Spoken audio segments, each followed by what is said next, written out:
What's up? How y'all been? Good morning, good evening, good afternoon, wherever you are. I see a mix of folks in here tonight. We're glad to be back for another Sunday. And we're 1 week closer to next week. No, you were supposed to say our live from Minnesota. Oh, is that still on? As far as I know, I mean, you ain't canceled on me, have you? No, because I'm planning on driving up there. It's gonna be a little embarrassing if I drive all the way up there and you ain't home. I didn't tell you I was going to Iowa.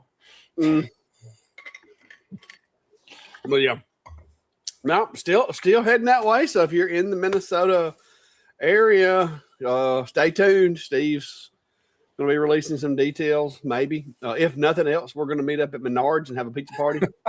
Yeah.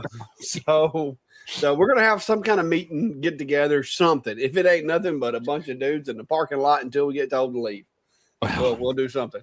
Well, yeah, no, I need to.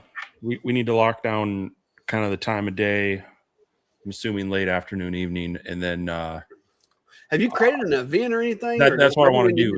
Is start getting a head count of people who think they're going to come, because that'll help. If it's like if there's like three of us, tell them there's going to be free stuff. Somebody will show up. There's going to be free stuff.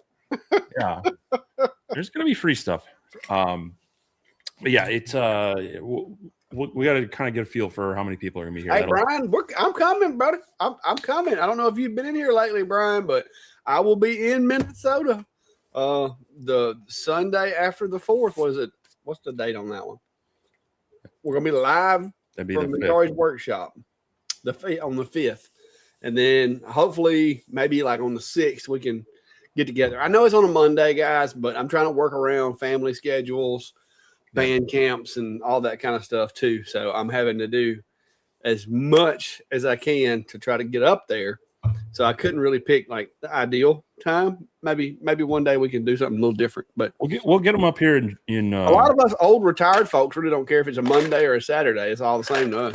We'll get them up here, late January, early February. I don't know about that. You try to get somebody up there to shovel snow is what you're doing.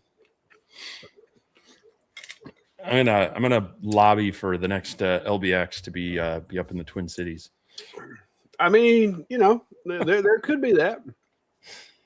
But yeah, that's the plan. If you haven't heard already, July the 5th, 6th, somewhere in that area, we'll be up there getting ready for our little get together. Like I said, I'm gonna try to be live with him up there in that shop, and I'm gonna like rearrange the wood or something because it's been that way for a long time. I don't think I've used any of it yet. I moved some of this weekend and then promptly replaced it with the same thing. But yeah. Kevin says I'm in. Afternoon would be best. Yeah, we would probably. I would say we probably would end up afternoon. I don't know about how late that night because I got to figure out all the logistics. But yeah, we'll get something planned up. Yeah, my guess would be mid to late afternoon, and then if there's time and people want to, maybe we can go hit up a place for dinner or something, kind of deal. Yeah, unless it's really nice, and we'll just like order pizzas to the place we're at or something. But yeah, Mark Tucson saw that Clack is now famous. Liberty at IDC was wearing a Clack Shack t-shirt. She has came in here several times and mentioned why didn't she have a shirt, and so I fixed her up. She's got a shirt. She's got some stickers. She got my stickers, Steve's stickers. She got all kinds of stuff now. I sent her some laser engraved stuff. I was actually a little shocked that she wore the shirt, but hey, I think that the orange was a good color. It was a good fit. So yeah, there's that. But yeah, it was fun. Like I said, I've met her at her and Garrett were at Workbench Con this last time, wasn't it? I think Yeah. they were there. I think Garrett was there. I think the first time too, but I didn't know who he was or didn't meet him or whatever. But him and her both were there, and I got to talk to both of them at the last workbench con we went to. So yeah. But that's about it. I've been working, coming up with some designs. I saw you've been making some adapters for the little machine over there. I got lucky and had an adapter that I had made for another machine that slipped right on there and worked. So Yeah, no, it's seems like everyone is just slightly off, and since this one's not going into my like outdoor vent, I'm just piping it into one of those, um, portable air purifiers. Since it shouldn't make too much smoke. It's mostly doing engraving and a small footprint, so I'm okay with using that way. But yeah, I thought I had one, and it was just like it was either too tight or too loose. I'm like, so let's drop another one and do it again. But yeah, it's keeps 3D printers. I mean, it's a really good excuse to have one, because on things like that, there isn't a store-bought option. yeah, I'm printing an adapter right now, but it's an adapter for my my little creation that I've come up with. So it's kind of my own. I kind of created that one, but the router plate that I made, I've got it set up to connect to a 2.5 inch hose, but I'm making an adapter to go to like a standard, shop vac, like the small shop vac like everybody has. Yep. So that, because everybody's begging me for the file. So that way, when they do get the file, if they don't have a 2.5 inch hose, they can just use like a Roby shop vac or something with it to keep the dust up. So sure. So that's what I've been working on. I've got it kind of working, but it's a little tight. So I like to have it a little bit. The tolerance is worked off a little bit. This is the adapter. I'm reprinting it now, but this one, I got this one on there, but it is tight. Like, it is very tight. So this piece here, this top cover actually just pops off. I've got some pins and a little latch that kind of snap into this piece. So I'm putting this together. A couple people have mentioned they'd like to have the file, so I figured why not. I needed to rebuild it for myself, so I rebuilt mine. This one's actually printed with PETG, just standard PETG, but I printed the one that I'm using. I printed it with ABS GF, which has got the glass filament in it, and that thing is solid. Like, it's very solid. So yeah, but there we are. That's my little. This is my tab cutoff mount for my DeWalt. This is the cordless one, but it works with the corded or the cordless.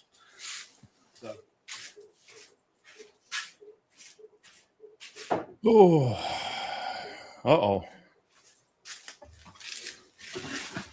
Rad's Custom Board said, today's not a good day in the shop. Finger versus table saw. That usually doesn't end. Oh, yeah. So that has a way of leaving a mark. Hope you're doing all right with that. I'm hoping maybe it didn't take it. Maybe it just damaged it a little bit. Because they will take them if you don't watch them. Well, and I know people have mixed feelings about them. But that was one of the big selling points of getting the saw stop was, you lose even part of a finger. That's thousands of dollars at the hospital here in the U.S. And possibly, loss of function of that. Yeah. So yeah, that was selling enough airplane stands back in the day, cutting them out on the CNC. I saved up enough money to purchase that. And well, I don't have enough room for a big table saw right now, but yeah. Well, they make a portable version. They make the job. Yeah, but if I'm gonna buy a table saw, if I'm gonna buy another table saw, I'm gonna wait till I got a little more room so I can get a bigger one. My DeWalt has served me well. I don't use it that much, and when I do, I'll be over there with 2 push sticks. Like, I am paranoid because when I was about 15 or 16, I took the tip off of one of my fingers on a table saw. It took the tip and the nail. Luckily, the nail came back and the tip came back, but it doesn't have like the same sensation like all these other fingers. Like, I can feel a lot more than I can with like that one. The dexterity in that finger, like I can tell there's pressure, but like I fine detail, it's just not there. But I was just thankful that the nail came back because it literally ripped the fingernail out and threw it across the room. Like so, so it was a very dull table saw. Yeah. But yeah, that was you talking about sore. Oh my gosh, that thing was sore for the longest. And that was when I was like 16. I wouldn't want to go through it again. So I feel sorry for you on that, Brad. That sucks. Dun, dun, dun, dun, dun. All right, so you Boofer is asking, says question, just picked up a CO2 yesterday, the P2S. What tips or advice could you give someone coming from Galvos? It's my first CO2 laser. I mean, the P2S, I'm guessing the X-Tool P2S, it's pretty, like, they put training wheels on that one. It's pretty self-explanatory, I think. What you got any thoughts? I mean,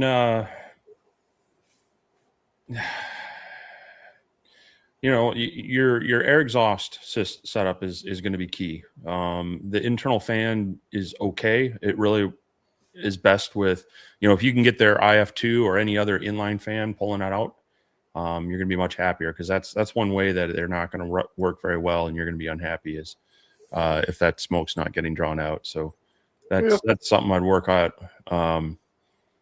But yeah, for the most part, as far as using it, I wouldn't worry too much about modifying it or doing things. Just start working with it, X-Tool Studio and seeing what it can do.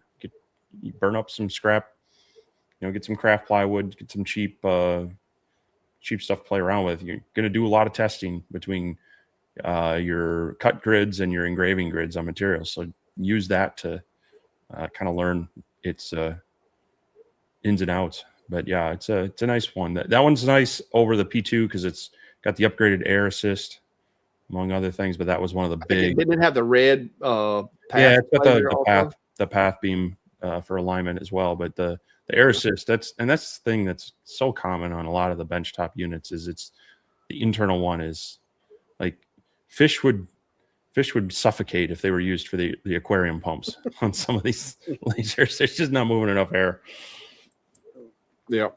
Steve Massey says, what's the biggest circle you have cut with an S1? I couldn't tell you. I don't know. I mean, you can only go as big as the work area. Yeah. So whatever the work area is, I don't remember. Is it 11 inches? I can't remember. 11 or 12? I think it's deeper than that, but it's. Is it? Yeah. Whatever the you can only exceed the work area. I mean, that's as big as you can go. Possibly. 19.61 by 12.5. So. Okay, so 12.5 is probably going to be your limit. Well, that's for unless you get the 40 watt model. Unless the 20 watt model is a 13-inch depth. If you get the conveyor, then your limit would be your x-axis, which would be what would you say it was? 16? It's 19 and a half. Yeah, so if you had the conveyor, then technically you could do 19 and a half. But I don't do conveyors on those. So yeah, it's always going to depend on your work area. I mean, you got to have, if your work area is 100 inches, you can cut a 100-inch circle. Kind of like my CNC over there. It's a 48-inch circle because I can cut diagonal more than 48, but not in a circle. Brad said he got lucky, just damaged it. That's good. That's good because they can remove parts of it. That's no good. Jack Browley says, what do you use to create your 3D files? I got my first one and found out the printer had only 270 hours on it. So far, it's doing great.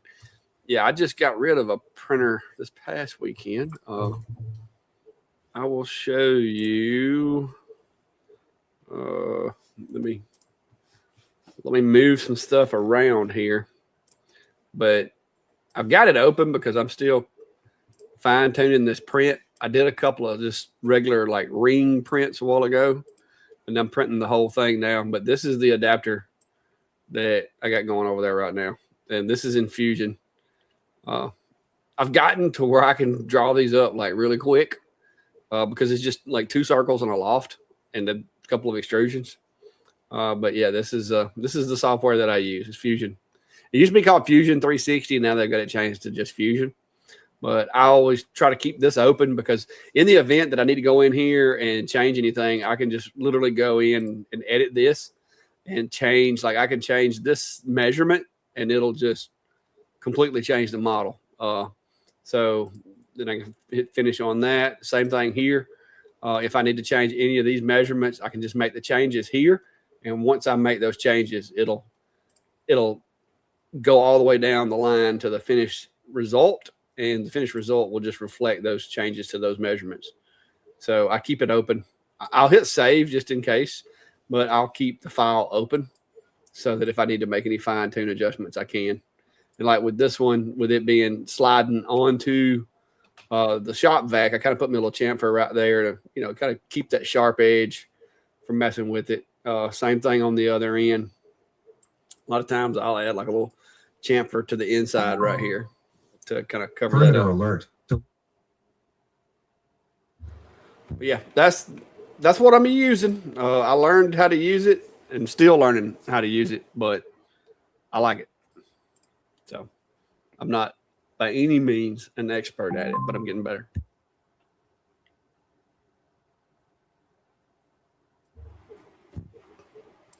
There you go. I have not. Steve, Creative Afterlife is asking, have you ever attended a maker fair in Orlando event?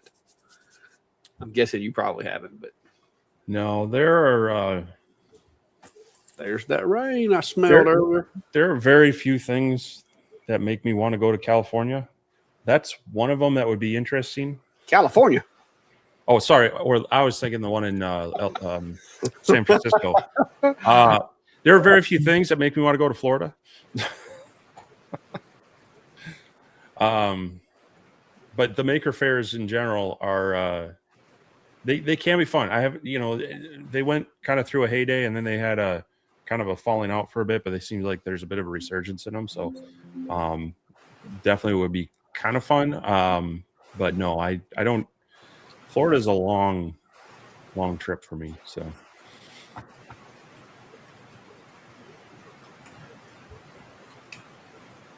Going through the comments. Well, Medic 458's asking, hey guys, thanks for another episode. Would it be cost effective to 3D print my own shipping boxes for small item Etsy sales? Added benefit to the customer of having a reusable box. I wouldn't do it just for a shipping box. First off, you're going to either be printing solid plastic or it's, most shipping companies, Postal Service included, they're not gentle with boxes. Now, if you wanted to print a, more like a display or a holder box to kind of upscale your item, yeah, I think that would be great. But I don't know about, printing boxes. You can get even if you're not buying them in massive bulk, but you can get like 25 packs of like small, like 4 by 6 inch by 3 inch boxes for usually under $1 a piece. And then it's going to be hard to beat that time wise. I mean, I know you probably wouldn't have that much filament into it, but time wise, it's, probably more durable and faster. So. Yeah, and I found out the other day, I didn't know this, but you can actually get like free boxes and stuff if you go to the USPS like stamps.com website. They've got a selection of free stuff that you can get. I didn't know it. I've been buying envelopes and stuff. But well, you have to use priority mail with those, so you can't do anything like first class or whatnot. But yeah, they have flat rate boxes and others that are free. But the caveat is that you legally are supposed to ship things with them. I've done that in the past, and you can actually, you order them off the U.S. Postal Service website, and they'll even deliver them to you. Yeah. So it's if you're sending priority mail and you're using those kind of boxes, it's not a bad deal. But there are things that I ship that are under 11 ounces or whatever that it's still cheaper to send first class and provide the box. That being said, they used to be better about it. It used to be that a lot of the first class stuff kind of just went along with the priority anyway, unless they absolutely didn't have room. And so it kind of got there in the same time. Nowadays, first class mail definitely is, last priority for them, and so it can take a while. But yeah, I don't use their boxes either because I like the padded envelopes. And I mean, I know they have those, but like you said, you've got to. It's a little more expensive for the shipping that they want to stick on those. So I've been using the black bubble mailers, and so far I've only had one. Out of everything I've shipped, I've had one get busted, and I don't know if they like dropped it and ran over it in the parking lot. I don't know what happened, but I have one of my 3D printed brackets that like got busted into like 4 pieces. So it had to been pretty extreme because I'm printing everything with PETG, and they sent me a picture and was like, "Hey, it showed up like this," and I'm like, "I got another one coming." So it wasn't that way when I put it in the box. and nowadays it depends on where you're at, but if it's over a pound, you're kind of automatically into priority mail shipping territory anyway. And I personally have found in those cases UPS is generally cheaper, and they also provide up to $100 of free insurance without, that's included in your tag. So the only downfall is they used to be like 3 blocks from work for me. They actually had their local distribution area, and they had a retail desk, so I could just take the things to work with me, drop them off, and I was good. But they closed that. Now I have to go to the UPS store in a strip mall that's by Planet Fitness, and it's a pain in the butt to park at. So still do it, but it's kind of annoying. Coming a little bit of a rain over here. Seth Rosenberg's asking 2 questions. 1, your thoughts about keeping a spare CO2 tube. In reality, how long do they last? 2, is there a thing to have too much vent fan? I'm thinking about adding a second fan. Well, you can keep a spare CO2 tube, but keep in mind that they do go bad from just sitting. The helium inside them will slowly leak out the seals. They like to be used, and they don't like to sit around. But that being said, if you use it within maybe a couple of years of buying it, it's probably going to still have the bulk of its life left.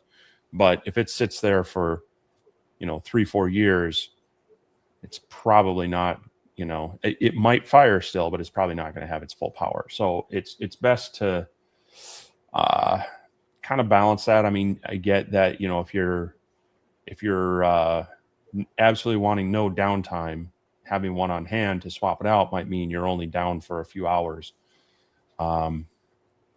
But you might also want to consider, is it worth the cost of that where the tube might never be used versus maybe having a secondary machine? Maybe it's not as big as the other one, but that way you can double up your output, and if one goes down, you still have the other to still do work. But as far as the venting, I mean, you could have too much air where it's being disruptive to things, depending on the layout.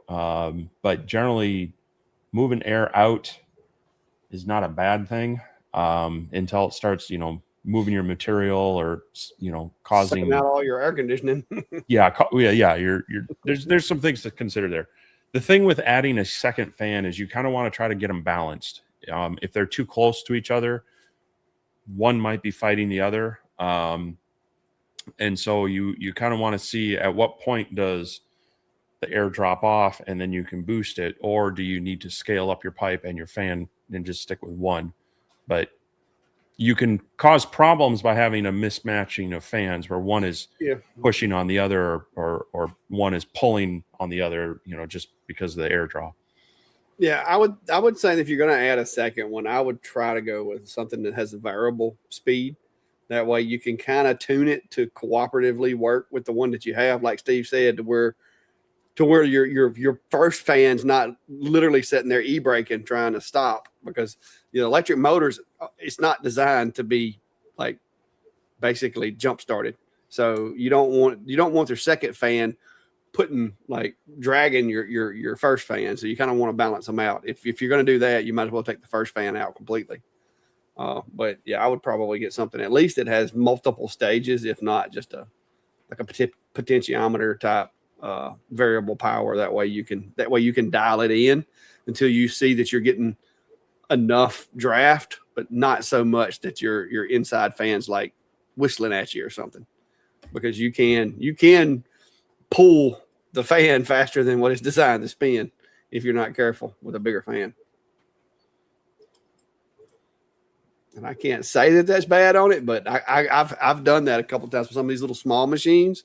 If I turn my big like assist fan right there wide open, these little small machines, you can hear the fan in them start like you can tell it's like trying to hold back because it's almost like one of those little pinwheels in the breeze. Like the fan's sucking it at that point. The other fan's not really doing anything.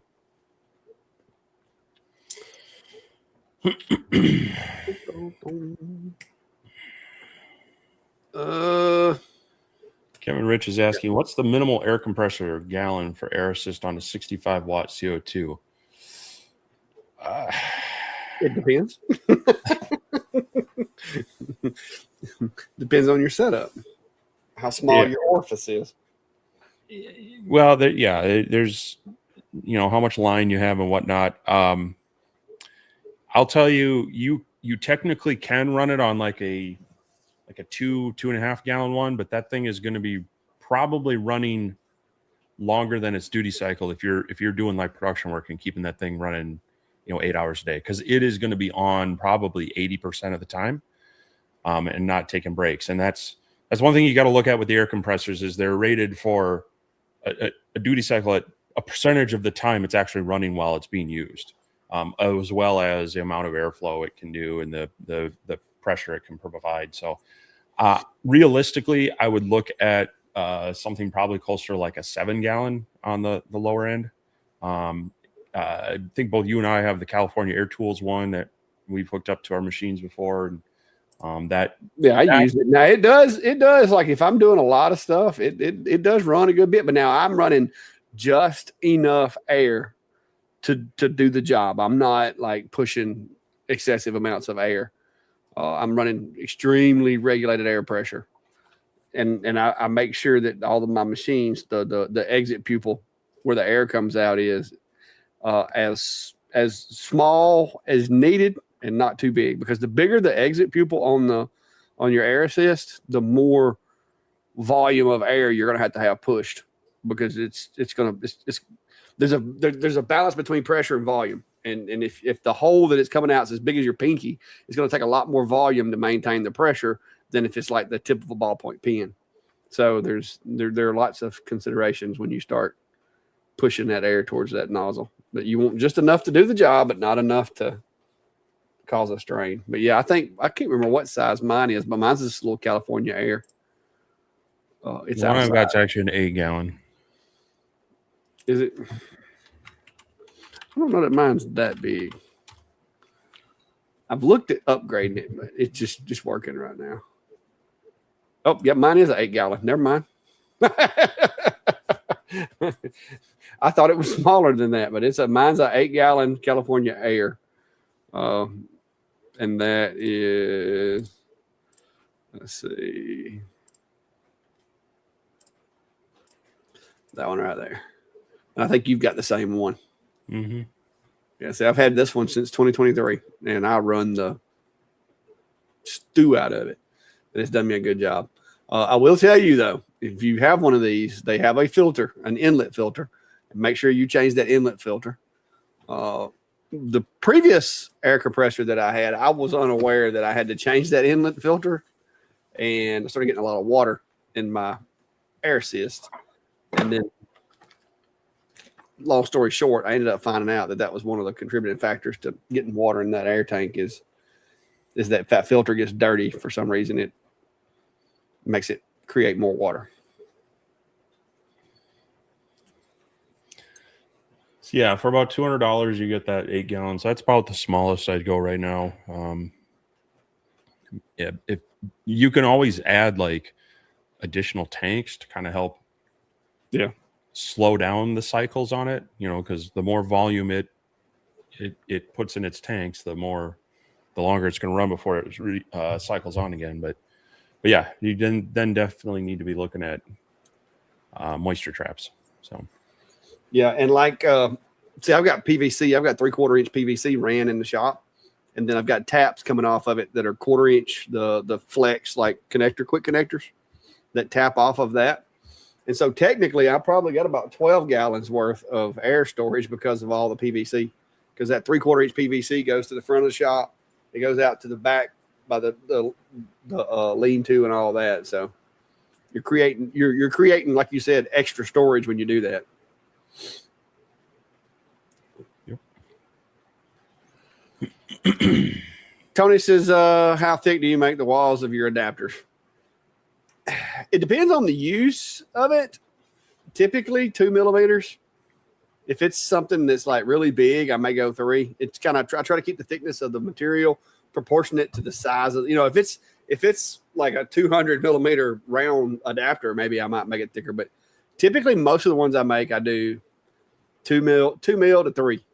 And that's just so that they don't break or snap or whatever is easy. How about you? You make a lot of them too. Now, what do you go with? Yeah, I'm kind of the same. On the smaller machines, it's usually 2 millimeter at most. But on some of the bigger ones, like I had an adapter for like the Reno 45. That's going from like a 5 or 6 inch round port down to a 4. So that one I did more around 3. Usually don't get too much thicker than that though. Yeah, it's kind of overkill once you get because you got to think if you go much over 3, now you're getting to mostly just infill anyway. And unless you're running more than the 15% or 25% infill, it's going to be mostly air in there anyway.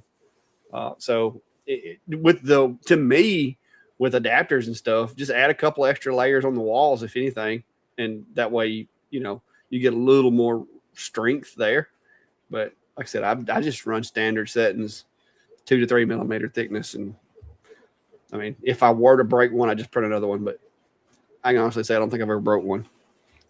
Like here's one of my goof ups a while ago where I adjusted my measurements the wrong way. I went smaller instead of bigger. This is the one I did a while ago, and like you can take this thing, and I mean it doesn't crush real easy. Like they're solid. Yeah. Because these smaller ones like this are it's hard to break them. Yeah, this is a real thin, like maybe a 2 mil wall. But it was off of one of the small portable machines. Let's see here. Actually, it's closer to 1.5.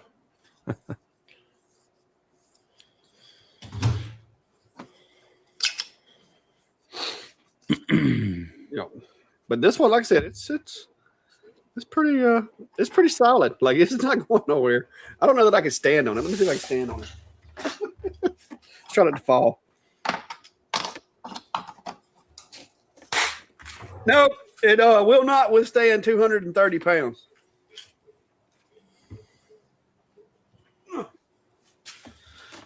But we get to see what the inside of it look like.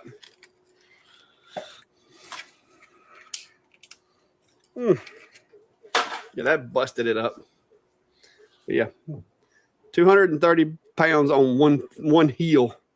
I busted it, but yeah, they're very stout. So I'm waiting on this other one to print because, like I said, I fixed that one, and apparently when I went to edit the file, instead of adding a millimeter to it, I subtracted it because it was tighter than the one I printed before it. And I was like, what was I doing? I think I was like day walking or something. I always have to remember if I measured the inside versus outside. Yeah. Sometimes I've gotten them mixed up. So sometimes I just fix it with a little electrical tape to fill a gap because it was too big. Yeah, painter's tape, Dave. If you underestimate like by a 1/4 of a millimeter, one lap of painter's tape, fix you right up. Because a lot of times too, like especially with me and you, these machines that we're testing, maybe we're not planning on having them in here like long term, and so you really don't want to invest a whole lot of time into it. Mark said tested outside of specs. yeah, exceeded specified stresses. Because like I said, that was it took me putting all my weight on my heel to get it to pop, so that was pretty good. I'm just wanting the verification that it was only 230 pounds of pressure put on it. Oh, it was. Hang on. I got you right here. I'm on the downward spiral. I got an attaboy from my phone the other day, bro. I got an attaboy from my phone. Look at that right there. It said congratulations. Today you were not obese, and then the next day it was like you're obese again. But yeah, I've been fluctuating between 225 and 230 for quite a while. When I first had all my surgeries and stuff, I did bounce up to like 245 for a brief period. I need to lose about 10 more pounds right here above my belt. That's if I could just lose about 10 pounds of that, I'd be happy. But I can't give up. I've gave up so much. I just can't keep giving up stuff. And I like food. And I like sweet tea. So I'm working my way through it though. Drinking that sugar water, you drop that in a hurry. Well, see, I'm not like some of these people that drink sweet tea. Like I go to some people's house and drink sweet tea, and it makes the back of my neck hurt. It's so sweet. It's like, wow. Because they put like 2 cups of sugar in a gallon of tea. That's traditional Alabama sweet tea. Well, I put 3/4 of a cup in a gallon, which is way under sweetened compared to most people. But it's just because I'm not big on sweets. I don't like, I consume no other sweets except for my sweet tea. Maybe a Monster every now and then. Destruction test successful. It was. Jared Grady's asking, how hard is it to print TPU on an A1, and how hard is it to glue it? Seen some hunting memory boxes to hold the bullets after you shot and got your game. The big thing with TPU is, first off, it is really picky about absorbing moisture. So you really need to proactively dry it and keep it in a dry box while you're printing. So you might want to invest in, there's some of those like individual dry boxes that have a little heater on the bottom. If you're going to be doing a lot of TPU, that might be a good thing to get. And then they're not really friendly with a lot of like the AMSs and having to be pushed or pulled through a lot of extra stuff. So you're definitely going to want to, if you have the AMS, you want to swap that out for just the straight pull into it. And then if your extruder gears and whatnot are getting a little worn out, it might struggle. But the biggest thing that I see people doing is they don't take the drying seriously, and keeping it dry throughout the whole print. Because even if you dry it and then you stick it out on a roll, like on a regular out in the air, just sitting out in the air during the print can cause it to fail as well. So, but I honestly, I haven't done much with the A1. The Flash Forge 85X works really well for that for me. So it's kind of like my go-to for TPU. I've had a lot of people message me off of a couple shorts and videos saying they're struggling with it, but you know, I'm using the stock settings in that slicer and just, you know, making sure it's dry and keep it in that dry box while it prints. So as far as gluing it, it's going to be a little tricky. I would probably use like a contact cement or a rubber cement to stick it to something. And that's going to be your best bet, because that keeps it just a little bit rubbery and gummy, and it's more likely to hold on to that rather than something that dries hard, because the TPU with its kind of rubbery, oily texture to it will kind of give away from most of those others. Yeah, I've played around with a little bit of it, but the stuff that I do, I don't have a whole lot of need for it, so I haven't printed a lot of it. I've been doing more of the like reinforced materials and stuff since I got the X2D, because that's kind of like what it's made for. It's not really like, if you're just printing PLA and PETG, I don't know that it's, you know, the machine folks would pick, but it has done a really good job with the ABS and the ABS GF and some of the other more high temp stuff. Outdoor Adventures with Brace says, hello, just joined in. What less, I guess he said, laser would you recommend for engraving tumblers as far as price to time to engrave one? Well, it depends on how serious you are about tumblers, because tumblers is one of those things that you can make money off of, but if you want to do tumblers quick, you're going to need a very specific machine, and those are not cheap. So you can do tumblers with most of the lasers that me and Steve review and look at, but you're not necessarily going to do it fast. Like even my X-Tool P2, which is a good CO2 desktop laser, it's a little slow with tumblers. To be honest, probably the best machine you could possibly get to do tumblers would be a CO2 Galvo.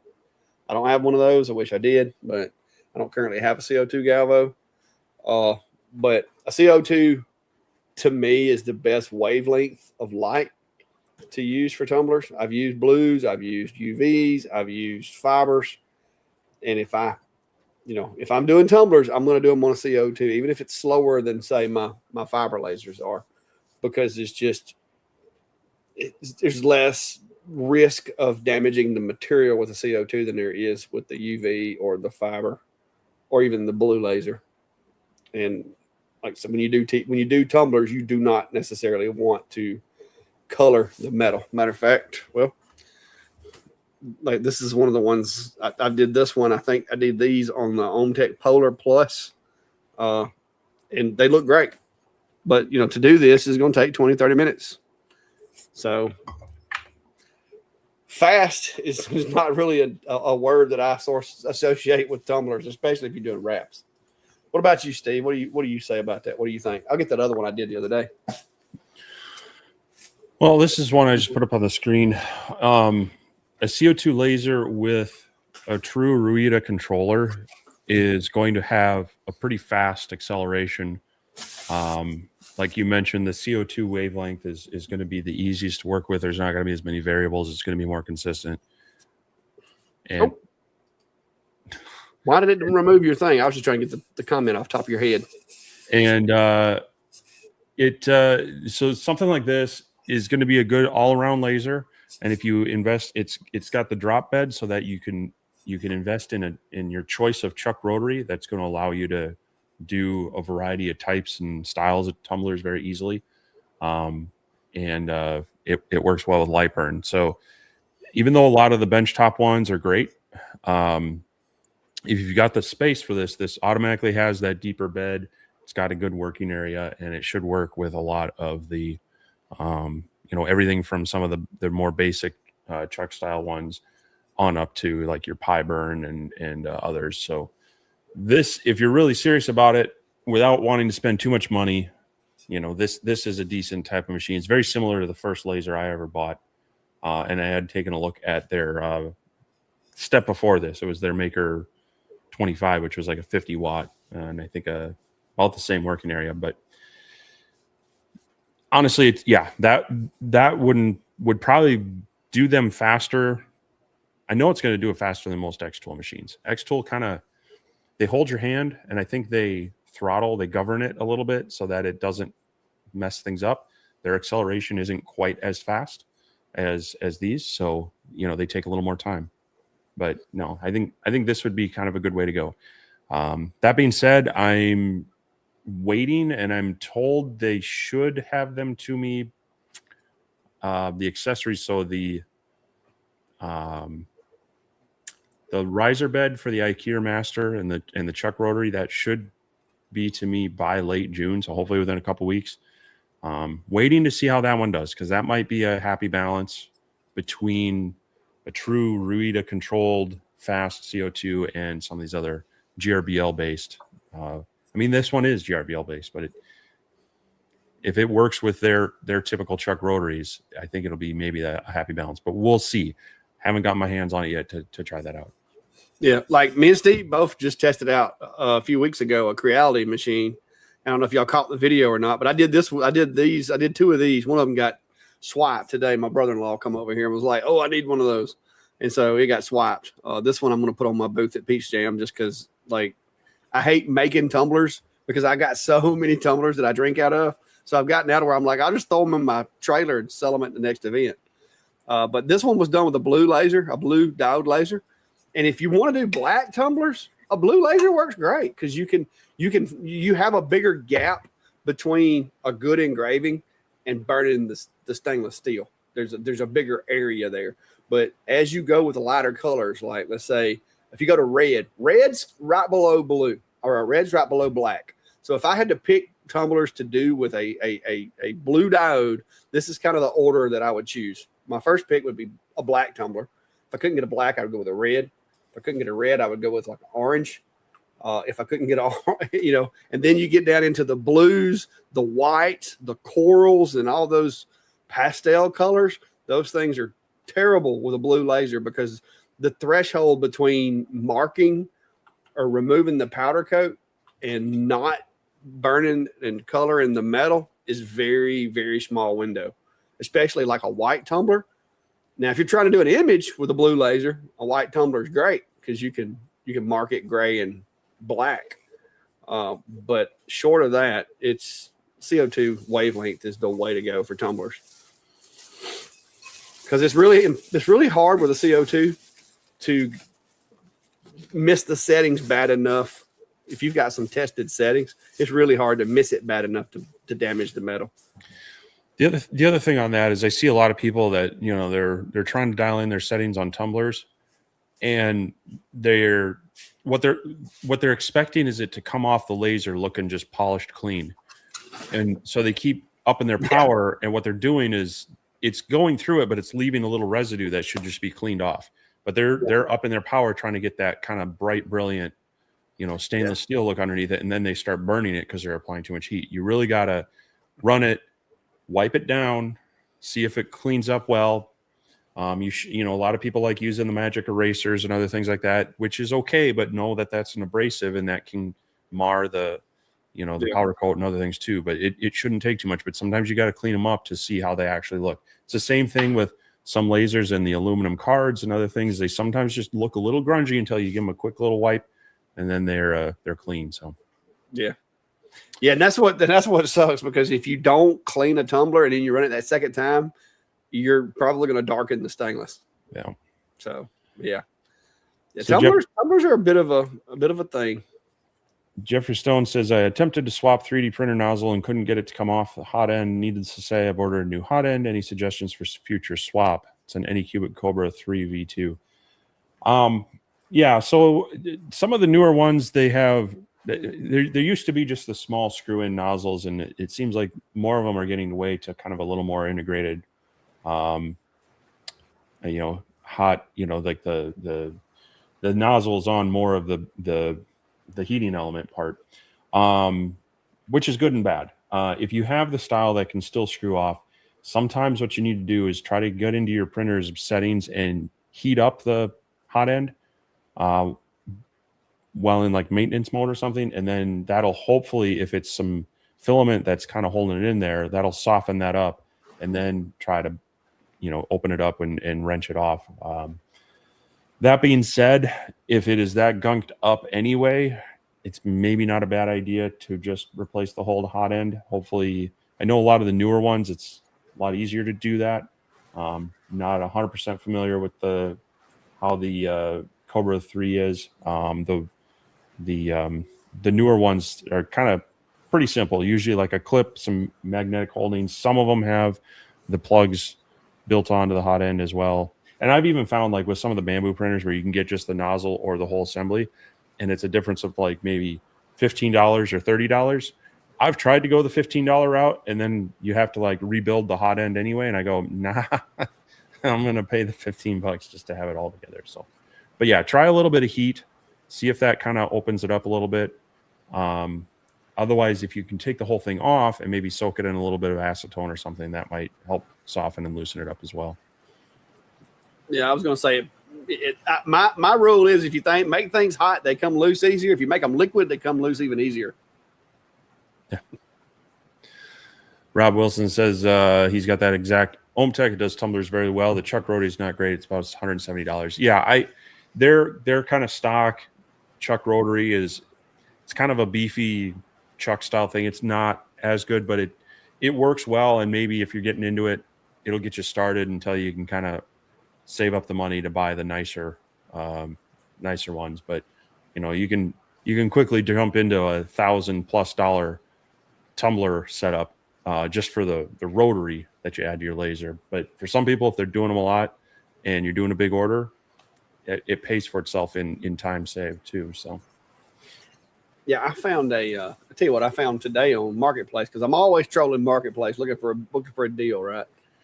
There is a Haitian RF CO2 machine here in the state of Alabama. That's price isn't terrible. So I was kind of, I've been looking at it. I've been giving it some glances because I was like, because it looks like it's built a lot like the Bolt, but it's a RF. I think it's a 40-watt RF tube machine, but the work area is not big enough to do my stove covers in. And if I buy a machine, it's gonna have to be a multi-purpose machine. It can't be a single-purpose machine. So it's kind of bumming me out, because I was like, that actually is not a bad price, but can't do it right now. Did you hurt alt? Do you hurt alt? So don't mess that one up. He's asking, hey Steve, are you still selling lenses? I need to restock them. So I've got the lens covers for many, but not all diode lasers. And I just need to get some kits reassembled. They ran out about a week and a half ago. So if you're in real dire needs, hit me up with email. I'll see if I can get something to you. Otherwise, I'll try to have them restocked on my Etsy shop later this week. But yeah, just it's been had too many other things. Usually I sit down and I do up about 15 or 20 at a time, but it's kind of like a sit down and put YouTube on TV and assemble them for an hour and a half, and it's been hard to find this past couple of weeks. Yep. Greg Wilson Photography is asking, Clacker using the HDMI switch to have multiple monitors in your shop? And the answer is no. The computer that I have has multiple monitor in ports, I think, or outlets. So I think this one may have 3 or 4. But I've got different ports for each monitor. And then, of course, with most modern machines now, and like with your smart TVs, you can also cast if you're on the same network with the monitor. So technically, I can have these 2 monitors running, and if I wanted to, I could cast to that TV over there and use it as a third if I wanted to. But I got another computer over there that runs the CNC and does some of my testing on new machines. And like if there's a beta software that comes out and I don't want to take a risk on messing up my main machine, I can install the beta over there on that machine, use it, run the machines or whatever. And if it works, then I can come over here with it. But I've got 2 computers that I use here in the shop. And then I've got a third that's basically just working as a file server in here. And then I've got I've got a network drive inside the house that's the backup location for my data. So I've got quite the network built out here. But no, I don't use a HDMI switch. This computer's got 2. I think it may even have more than that. I'd have to look. But it's got the computer that I'm using to talk to you guys on right now has got multiple outputs on it. And you've got a similar computer, don't you, Steve? Well, the one I'm using is about that big. Oh, you want a mini out there? But it has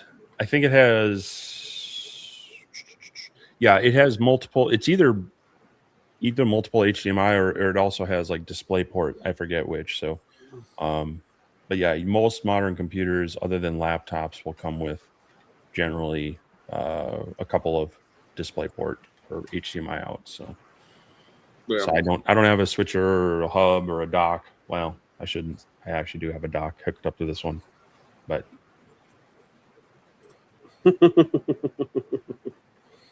let's see here. Here we go. So that's this is the computer that I'm running right now, and it has like I said, it has a couple. If I'm not mistaken, I think it has a couple of different monitor ports. I hate it when they do that. Display. Yeah, I do not like the way they lay there. It should not. Okay, yeah, it's not going to tell me how many ports it's got without looking at the back of it. But yeah, it's got several. Well, where's the picture of the back? Here we go. 11. I know it's at least got 2. And then you could technically put another graphics card in it and add more. But yeah, it's not the cream of the crop computer, but this is to do everything that I do here. I am probably at the bare minimum. I would really like to upgrade the RAM in this computer, but that was a big purchase that I had to make, and so 32 gigs was all I got. This is what I'm using out here for the streaming and some laser control. And yeah, it's got one display port and one HDMI, but it's got multiple NICs. And it's got on the front, it also has USB ports. So I've got, I think, the 2 in the back, and then 2 USB 3 and a USB 4 up front. So it actually works pretty well for a smaller computer. But yeah, it's loaded up with memory, terabyte drive. So I don't think I quite paid that much. I think it's gone up since then. Yeah, I think everything has. Yeah.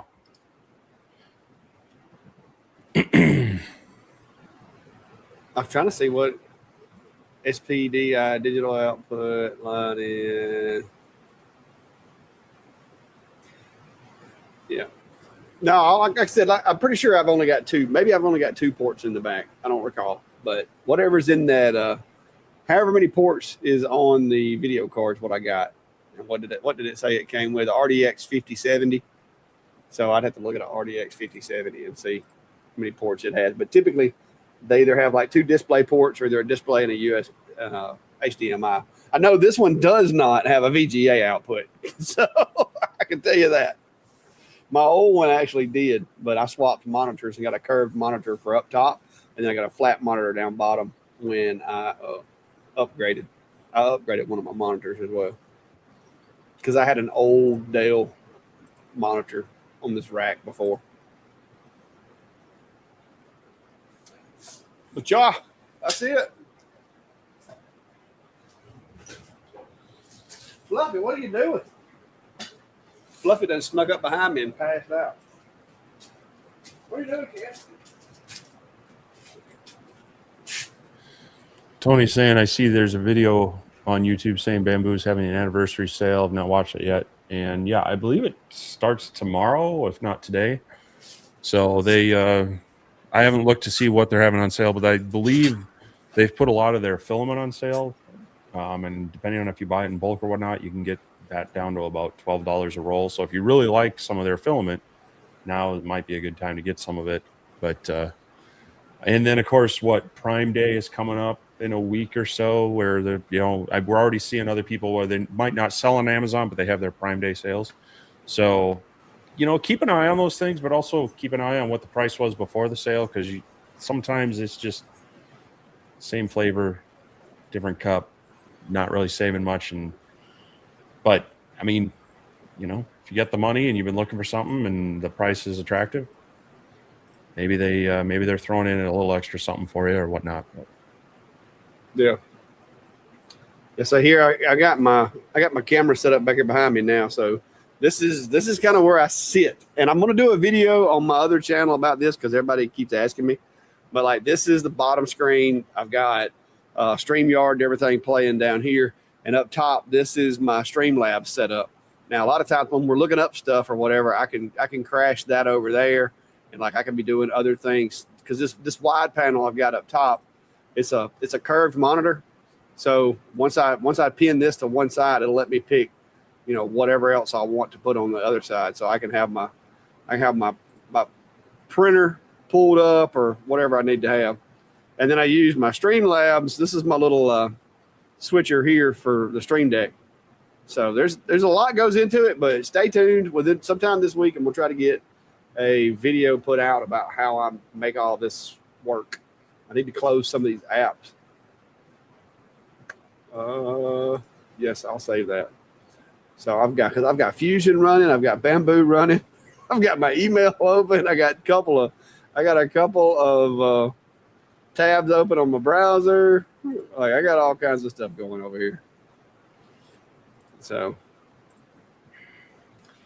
anyway, but yeah, we're gonna do a video on that as well, because I've had several people asking me about how to take like their mics and cameras and put them into stream labs and make it work and all that good stuff. So probably doing that this week if I can get caught up, but I got to get the video out on this guy first because I've been doing some work with it, and I'm gonna be honest with you, it's pretty happy with it so far.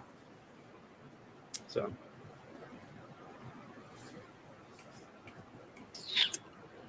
anyway, trying to go through the comments again. Yeah, I'm trying to jump ahead. So if we missed your question, it's all right to post it again. If it's been a while, just don't spam it too bad. All right, I think Jack did the homework for me. He said you have 3 external monitors. So there you go. Well, and I find 3 is great when you have something that you passively need to monitor. Yeah. 2 is kind of what I work best in. I've tried it with a third one before, and it was just kind of like I didn't know what to do with the extra space. It was kind of a pain. But well, when back when I did forensics, I had 3. But now the reason I had 3 was because I had one monitor that basically just managed like my reports and like the evidence tree of where all my evidence was and stuff like that. And then I had my center monitor, which was like the tools for, carving the files or doing metadata searches for locations and all that. I had those tools in the middle. And then on the right, a lot of times that would be like my bookmarks, my tagged evidence or whatever. But I was technically only actively using the middle monitor. The other ones were just kind of like landing places for things. So I didn't have to like click through tabs a lot. So, but now that one over there, like I said, I can cast to that TV over there because it's on the same network. But typically that one is either doing like the slideshow like it's doing now, or it's got my CNC software or Lightburn or X Tool Studio or ComMarker or Atom Stack or LaserPecker or G-Laser or Creality or whoever running on it. So it just depends on what I'm testing that week. Sounds like Directed Tech did a video on the sale. Some deals are okay, some are barely worth noting. So something to maybe check out. I know it's always nice when some people do a rundown on what are actual deals versus just kind of like I say. A lot of times, like, they do this a lot with when they initially launch a product, you might get some savings if you're like an early backer. But you're also kind of gambling on like you've only seen maybe some marketing material. You probably haven't seen some real reviews and such. So you're kind of hoping that it actually pans out. After that, they tend to have like a pre-launch price, and there just kind of seems to be a constant sale that keeps it roughly in the same price. So I generally tell people don't get too fear of missing out on any one sale unless you've really done your research and you go, no, this truly is less than what I've been looking at.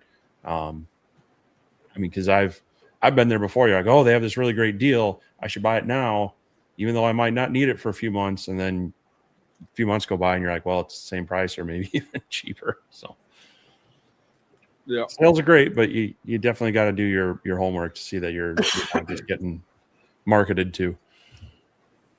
Rob Wilson 2977 says, hey guys, do you know any way to get the F2 to do black engravings on 304 stainless steel with the IR short of using marking spray?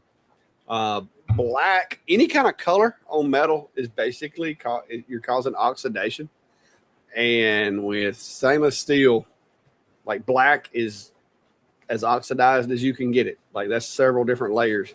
So if you're having a problem with it, like wearing the material down rather than turning black, you're going to need to generate a little more heat and not remove the material. So my advice would be to try to defocus to generate more heat and not ablate the steel or remove the steel. Because if you get it focused too much, it'll actually etch the stainless away and it won't make the marking. So you're going to have to do multiple passes, probably at multiple different directions, but you're going to want to defocus to try to get it to get a nice black engrave, in my opinion. I've got the F2. I don't do a lot of like trying to get black, but I've tested a lot of these little, low output IRs, and you're going to have to work at it to get enough heat in the metal to make it turn black. You might can get gray or the brassy color pretty easy, but black you're going to really have to work at that to get some heat in there. What do you think, Steve? Well, I don't know how it's going to relate to that. I was using a 20-watt fiber, but I did a video kind of showing how to get a little darker engraving from the just natively on stainless steel with that. And it had to do with kind of, defocusing it a certain amount and then, playing with your settings just a bit to where you would get it pretty dark, but it wouldn't be overburnt, but it wasn't necessarily brown.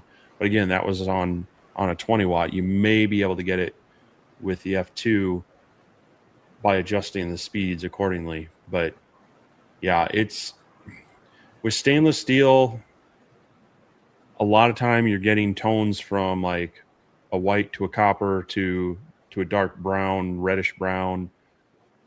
Getting true dark black is a little hit or miss, and best done with a like CO2 and the marking spray. Yeah, if you defocus and run a just insane LPI, like double your LPI to what you'd normally run to get some overlap in there, that overlap, what that's going to do is heat up that thin little line of the material a little hotter than if you're just doing a standard overlap. But it's going to be tough especially if the metal is thicker metal that dissipates the heat quicker. The thinner the metal, the better the luck you'll probably have with a smaller output machine, because that material is absorbing that heat faster than you can create it. And so it makes generating that black color a little more difficult. Whereas if it was a thinner piece of material, it would heat up. But if you got to be careful, because right behind black comes warping. So you got to be careful with that. I probably got a piece of metal in here somewhere with it on it. Let me see if I got one handed standing by here. Yeah, see, this is like the brownish color you're going to typically get. As you can see, I've gotten different colors, but you'll get the blues and all that, and the blacks are like you got to go past blue and all that as far as the heat to get to the black. It's a bit of a witchcraft type thing. You can see the blues and pinks and yellows and all that.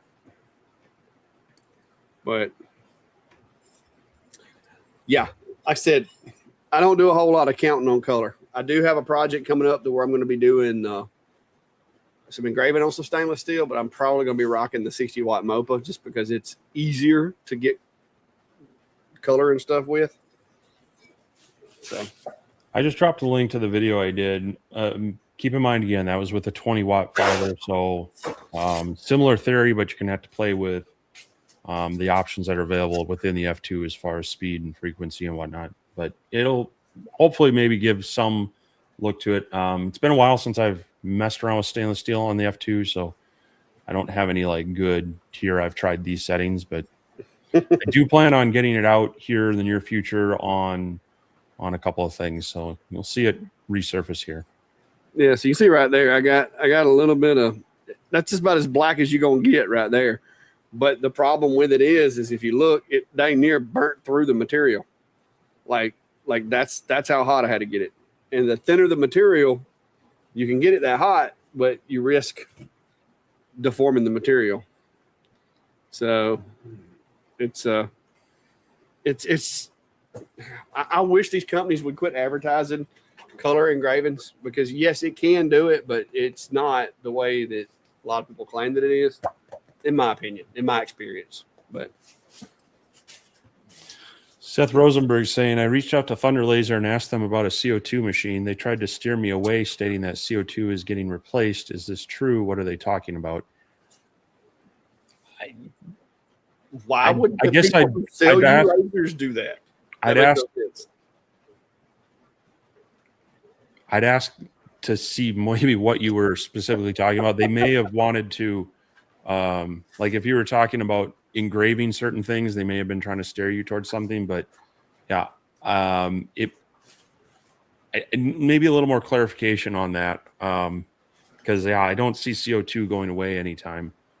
It's been a staple. No, because Thunder just came out with their new Bolt Plus series. Like they just literally did a video this week. They may be pushing their RF. I was gonna say they may be pushing him to an RF instead of a tube machine, because they have removed a lot of the older tube machines. They've started going more towards RF tubes, but a bigger machine, like 60-watt RF tubes now. So here's some black. I did get some black there, but I'm pretty sure that's with a fiber, like a straight up like 20, 60-watt fiber. But yeah, it's metal's finicky.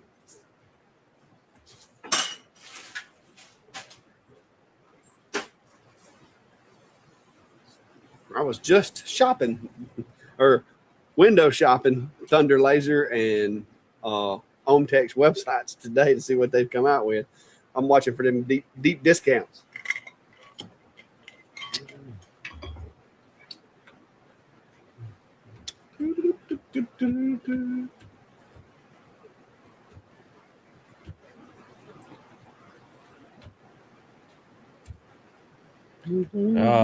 David says we missed this question about an air compressor on my Rolly. If you want to drop the question again, drop it back in there because it's probably lost. Trey, did we get JR's questions to just order some true flat plywood, 50 pieces, mix of everything beside oak and primed? Any feedback to share about true flat? Maybe the source in the future. Don't use rubbing alcohol to clean it. Just use water. That's the best advice I can give you. Yeah, I use some vinegar-free Windex to clean it up. But yeah, as far as source, I don't know. I get it direct from them, so I know there are other places. So maybe look around to see if there's any shipping discounts or faster turnaround for your specific area. But yeah, there will be some cleanup because it's basically a quality laser MDF core with UV printed veneers to create the different colors and such. And so it cuts very well, cuts very consistently, but it's going to create a little bit of smoke cutting through that MDF, and it'll get a little gummy too. But it cleans up really nice, which is the big deal with it. So, and it stays flat, like they said, true flat.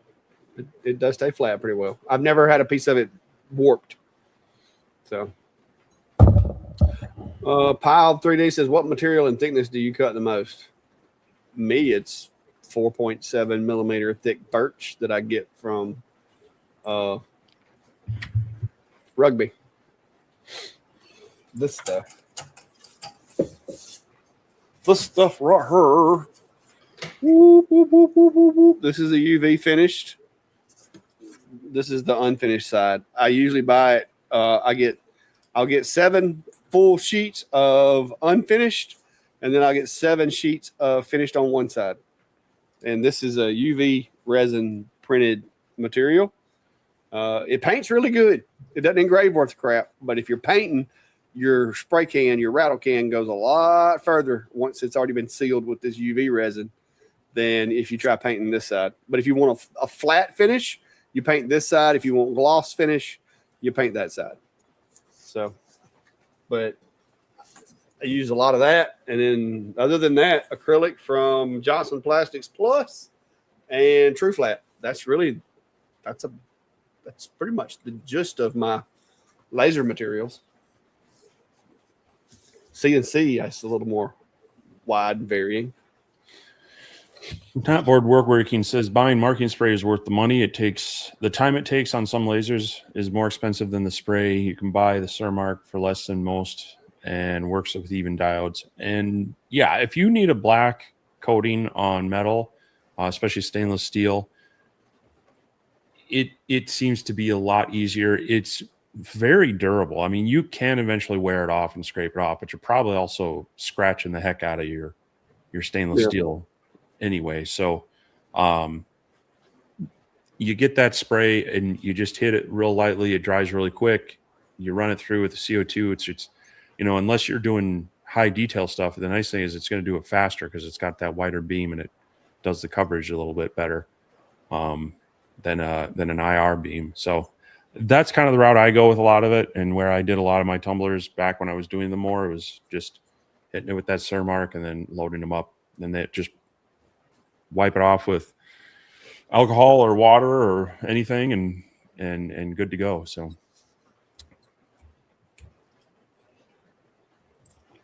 Pyle says, what focal length do you use? And that is going to depend on which machine you were talking about, because like most every machine that I run in here, like for cutting, is going to be my P2 CO2 for acrylics, and then the old trusty enclosure Zilla over here for all of my wood. And it's dark in there right now, guys.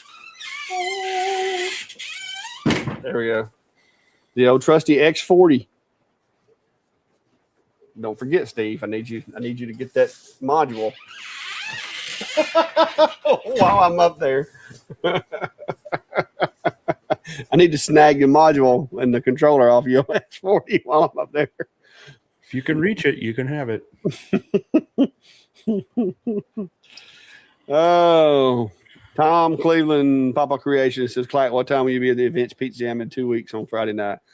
I don't remember what time they said we got to get set up by. I'm going to get there early because there's been some changes to who's laying the mapping and stuff out, and I've got to also bring some stuff. I'm donating some stuff to one of the local nonprofits, and so I'm gonna make a bunch of trips.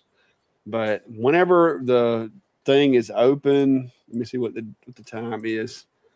I'll have to be at my booth when they technically open. I don't know if I'm gonna be selling at night or not. I may just be hanging out.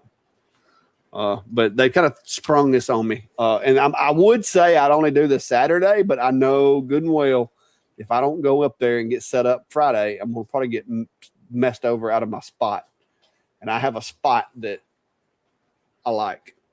And I've always been able to get that spot. So I'm hoping that by going Friday, I can get my spot again. Brandy says setup is after 1 and it starts at 5. Oh, I was trying to find the thing. There we go. So, yeah, so I'll be sometime after 1. But if you want to make sure I'm at my booth, it'll be at 5, I guess. So, times on the website. I went to the website and it's not there. So I don't know. I might have to get on to her about that. But yeah.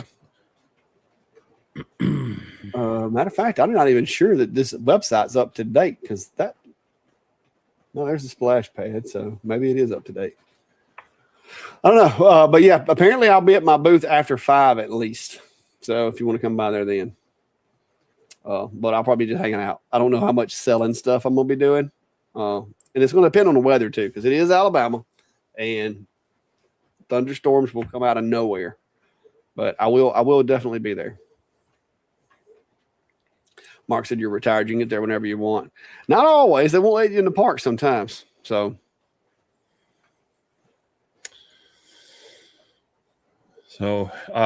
Seth Rosenberg followed up, says, yeah, they were pushing the RF and said glass CO2 is on its way out and the live. I would imagine for maybe some of the mid-tier manufacturers like Thunder, that's probably true. The RF tubes, while more expensive, have been coming down in price, and they are far more reliable. They have a much longer lifespan, so I'm sure they're looking at it as both a customer service support kind of thing. It's going to cut down on some of their calls, and the customers who see the value in that, and they're trying to gear more towards that. You're definitely more in business than a hobbyist. That they're going to push you towards RF. I don't think you're going to see the classic liquid cooled CO2 tube go away though, because they are still king of the budget hobbyist CO2 laser. But bigger manufacturers for sure probably looking at it going, they're fragile, they can overheat easier, they're harder, is the They person require doing a the little more cooling right? infrastructure with the cooler and everything. The chiller. Well, it's different infrastructure, and it's less of controlled. They can't control the environment, and they can't control necessarily the liquid that gets put in there as much as they can control the air cooling modules on them. So, yeah, it makes sense from that standpoint. Yeah, it's like Epilogue. Epilogue went the way of RF tubes a long time ago. I don't think they've made a tube machine, and RF tubes have been around longer than the water cooled ones. They came out as more of a budget option. So yeah, but I'm like you. The more budget minded companies that aren't necessarily trying to move up to be more of a mid to upper tier machine, they'll still offer CO2s for a while because they're, like you said, they're just affordable, and they're out there. But yeah, they have pushed like their Nova series. They started calling it the Nova Plus series, and the Nova Plus now has the RF tubes rather than the glass tubes.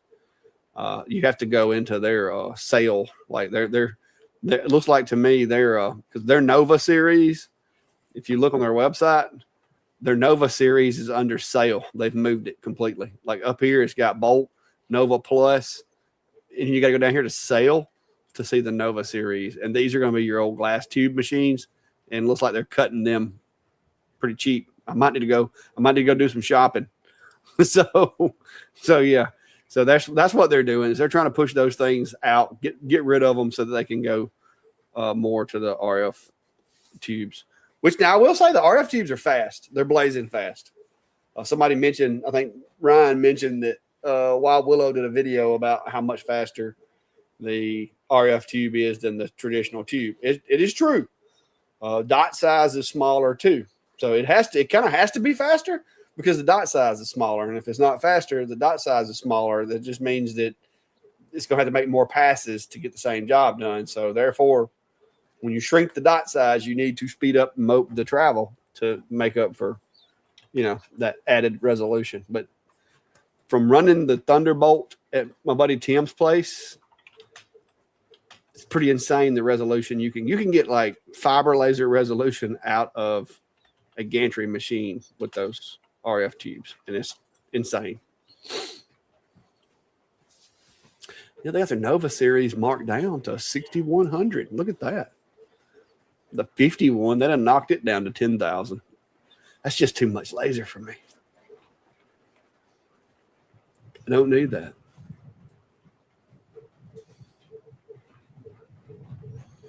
Mm-hmm. All right. They said, Brandy said Saturday starts at 11. What are y'all talking about back here? Did I miss something? Yeah, Saturday will be after 11. I'll be there early though, because I always end up having to get there early because my wife usually has me doing stuff for other people too.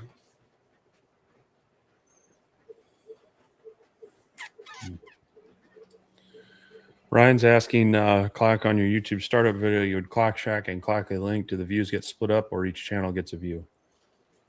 No, when you do a collaboration like that with another channel, the channel who uploaded the content is the one that gets credit for all of the analytics. So that's kind of why I did it. Because I can upload a video to my other channel, and I can use the marketing power of the Clack Shack to kind of distribute it. But yet when somebody clicks on it and watches it, it helps bring more activity to that channel. So that's because I when I first started doing that, I wasn't sure either. But if you'll go to YouTube and just search it or whatever, or Google it, it'll tell you that the credit on the analytics and stuff, the watch hours and all that goes to the channel that uploaded it. But now, like, I can set it so that the Clack Shack can see the analytics.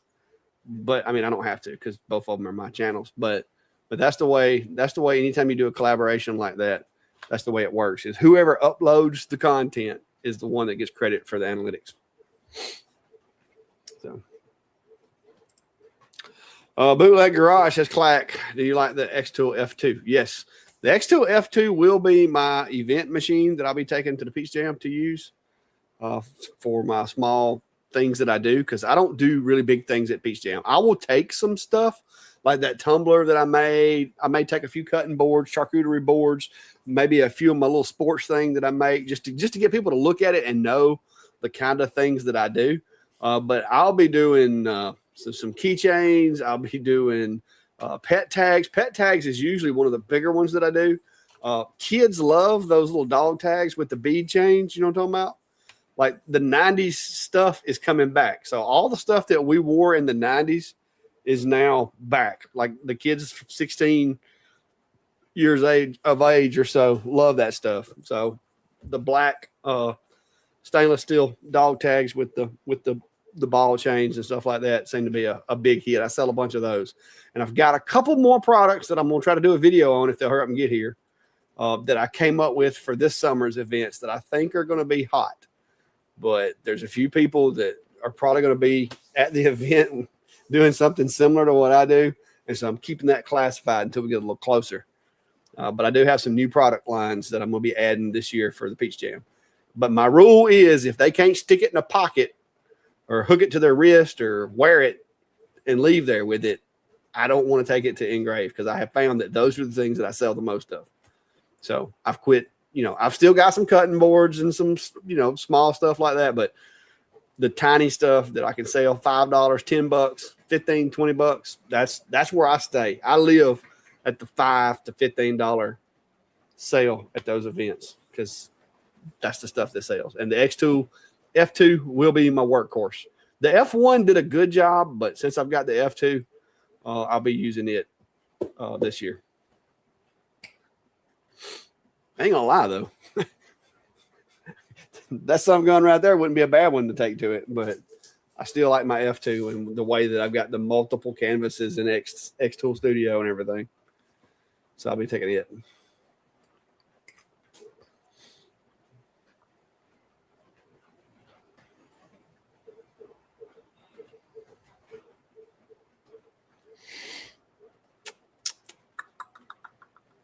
All right, I'm trying to look.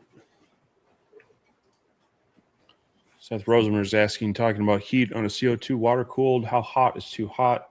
I watch the thermometer in my bucket. I watch it with concern. Generally, I've tried to keep mine around 68 to 70 degrees Fahrenheit, not Celsius. Celsius, that'd be 18 to 20, I think. And that's kind of in the sweet spot. It can go a little cooler, it can go a little hotter, but yeah, when you get too close to 78, 80 degrees, you're starting to get too hot for the CO2 laser, and you're going to start degrading that tube. On the flip side, when you get too cold, it's more the risk of running into things like condensation. But the temperature swings, if it's a sudden swing during a job, it can actually, you can start to see the difference in the tube. It changes kind of the effectiveness of the tube. It'll even change the wavelength a little bit, and you'll see it in an engraving if it gets those temperature spikes. So I try to keep mine, like I say, I'm running generally on them. I'm running an active cooler, and I'll usually set it to about 68, 70 degrees Fahrenheit or 18 to 20 degrees Celsius.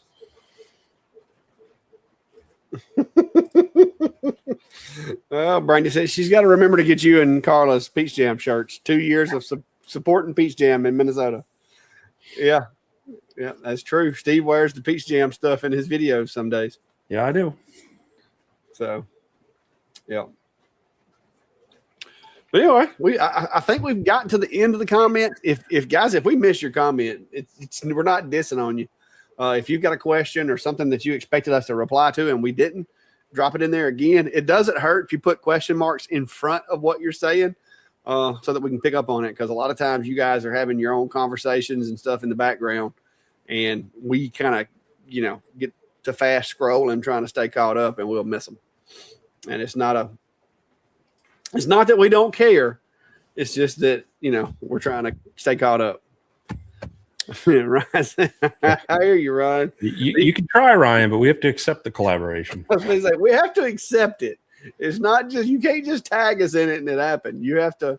The way that it works is basically when you upload a video, I don't know if you see it or not, or if you paid attention to it. It's got the collaboration button, and when you click it, you can search YouTube for any channel, and you hit the button, and it'll send them an invite to collaborate with you. Well, they have to accept it on their end. They can reject it, accept it. You can accept it, let it run for a little while, and then remove it. Like, so, and building channels is something that I've had little experience with, because I started this channel by accident. And so when I started out to do the Collectless channel, I was a little cocky. I ain't gonna lie. I was like, oh man, I done this one time, been there, done that, got the t-shirt. I'm gonna build me another channel. It won't be a problem. Yeah, okay. It's been a bit of a challenge, and I've had to, because you would think having a channel that's, you know, I'm not saying I got a big channel, but having a channel that's got the followers that I do, you would think it'd be easy. I could just like, hey, I got a channel, and boom, everything's done. It don't work that way. It does not work that way at all. So I'm probably going to wind up putting that in the video eventually. But right now I'm going to try to put something together for you guys that have been asking me about using Streamlabs and all that kind of stuff to go along with the video I did the other day. So, oh, did you have one selected? Did I just? Nope. Okay. EMT Dave says, Clack, have you put the plywood jigs for the P2 and the rotary? Yeah, for the RA2 Pro with the accessory kit, yes. I can't remember exactly what all I put in there. But yeah, I put that file, I uploaded that file to Etsy, and it is, that's for the, it's the one for the accessory kit, the P2 with the RA2 Pro and the accessory kit. That's the file that you've seen that I used in that video, where I cut the piece of plywood to fit and just kind of hold my RA2 Pro still while I did my tumblers. That's it. There should be a link in the description of that video also, but that's the jig that I created for that and that I used on that one.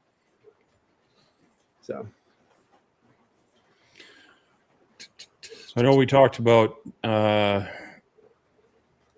the meetup up here that we're going to be estimating mid to late afternoon on the 6th of July here. We'll have more details on that soon. I'll try to get like a sign up going for that. But Clack's got the Peach Jam coming up in, what you say, 2 weeks? Yes, the 26th and 27th. Okay. I will be up in the Burnsville, Minnesota Rockler next Saturday. They are doing a celebrate local woodworking thing. And they invited my friend Mark Christ, who has Gunflint Designs. He's worked with them on videos and such before. He asked me if I wanted to come along on up to this. And so I will be there. It looks like this runs from 10 to 2 p.m. I don't know how long we'll be there.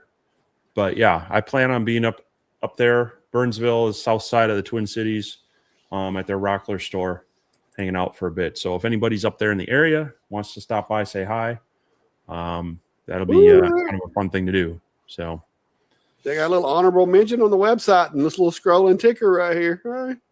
There's a little scrolling ticker. I found my name. It comes sliding by on this ticker right here. I didn't pay enough money to get my logo up there. Oh, look, there it is. There it goes. There it goes right there. There it is. Whoop. Oh, but yeah. I ain't going to be up there with you at the Rockler thing. That sounds like it's pretty cool. Hey, while you up there, tell them what good publicity I have gave their little drill thing over here. If they have anything else up there that they think might be useful, I'll add it to the collection. And I got, and they're clamps that I was using to hold my router until I developed my new part. So there's that.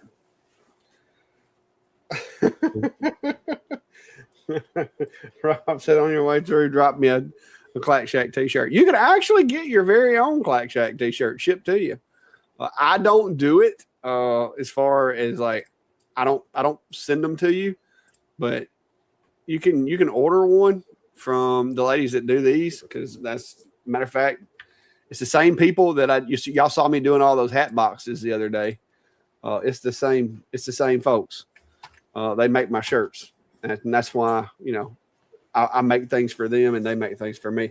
But there's a link to the shirt if you want to order one. But I don't remember exactly how we're going on the way up, but we're gonna be kind of pressed for time on the way up, because we got to try to get there by Sunday for the live. So I don't know if I'll be able to stop on the way up anywhere. And I'm also this is a hybrid vacation. This is a family vacation / go see Steve. So I can't set aside a whole lot of time for Steve, because my family will be looking at me funny. Y'all know how that is. Like, it's one thing when you going to the gun store for just a few minutes and they're all sitting in the car looking at you. It's another thing when you make them wait for 2 days. So that's what we're going to be doing. But Steve and I will be in Texas, Lord willing, for the Next Level Maker event. We'll both be there, and we're both driving there as far as what we have planned now. And so there will probably be some giveaways in Texas. So if you're going to be in Texas, be prepared. There will be some giveaways, whether it's t-shirts, machines. We don't know for sure yet. We'll have more details when we get closer, but there will be definitely some stickers at least, because I just went and spent a whole bunch of money getting stickers made. So I'm all stocked up on stickers for now. So yeah. I need to get some others made. Chris said they don't sit. Chris, if you want, find somebody local to make you a Clack Shack shirt. I ain't gonna complain. Hey, Chris, can you make Clack Shack shirts? Maybe you could be the Australian outlet for the Clack Shack shirts. I'll give you my blessing. So you can just don't be charging people more than it costs to make them. You can make you a little bit, but don't be price gouging over there in Australia. But yeah, so that's the plan. We're gonna be nothing else. You're gonna have some free stickers. I'm hoping for more than that. We'll see how things go. We'll throw in some free orange rulers. You making orange rulers over there? Are they laser safe rulers? Can you use them as glasses? Well, technically, yeah. This is for a diode, but yeah. I put a video out on laser doing clear acrylic with the IKEA Master, and did some engraving, some cutting, and yeah, so made some rulers out of both clear and orange transparent, because I had some leftover material. I figured use it up with this, and it's got both imperial and metric on there. Yeah. So cool. Rob said he passes by about 7 a.m. on the way to Gulf Shores every December. 7 a.m. is a little early, maybe 8. If you're passing through around 8, you might holler at me. I might meet you and get a biscuit. We can go to the Waffle House. Usually, during summer, I'm at work by 6:30. Oh no, Clack Shack hours. Clack Shack hours is like 8, 9 on some days. Well, they have us do 9-hour days, Monday through Thursday, and then a 4-hour Friday. So when my son is done at work at 4 and I'm his ride, I have to get there by 6:30 so that he's not waiting for me and I'm not whatnot. Plus, I'm more, as much as I'm a night owl for doing personal stuff. I get to work early because like I hit 3:30, 4 o'clock. I'm kind of done.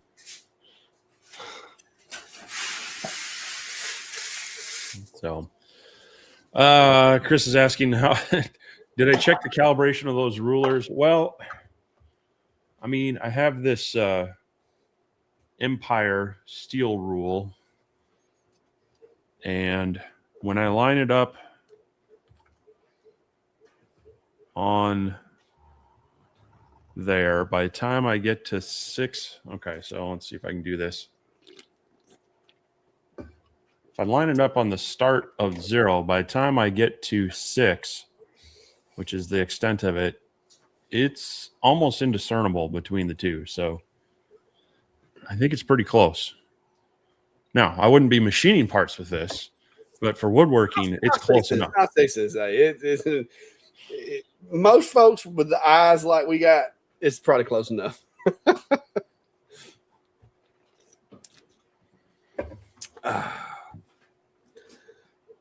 At work at 3:30 a.m. See, that's when I would know it was time for a career change. When I got to be there at 3:30 in the morning, it's time for me to find another job. I was not wired that way. Like if we were cavemen, I'd be the one up at night watching for the bears because I've got that. My natural clock does not. It just doesn't work that way. I can stay up till late, but I can't. I just can't do early mornings that good. I've always been terrible at it. You never had a paper out as a kid, did you? No, I don't. That's one of the main reasons why I'm not like some of these guys that like hunt, like seriously hunt. I don't. I'll afternoon hunt. I'm not big into the morning hunts. I'm just not wired that way. I'd rather stay up 24 hours than have to get up at 3 o'clock. I had a paper out when I was a kid, and then it was morning paper. I mean, I think when I originally started, it was the afternoon paper, but yeah, I had to have those delivered before school. So I was getting up early. It didn't matter if I stayed up till 2 a.m. I was up at 5 and getting those papers done so that I could grab breakfast and go to school. Yeah, no, I worked in a garage with my dad. So like when I got off the school bus, I went down the hill and went into the shop and went to work. My dad was a mechanic, had his own business and stuff. So there was no protection from like child labor laws or anything like that. That was non-existent. When I was like 10 years old, I was ripping wheels and brake pads. And back then we had the old drum brakes. I could break down drum brakes and put them back together in just like no time at like 10 years old. So yeah, I didn't do a paper route. My dad kept me busy in the shop.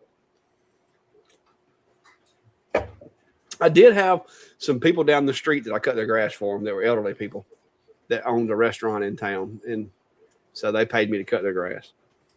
Like they had the lawnmower and everything. I just had to come over and cut it.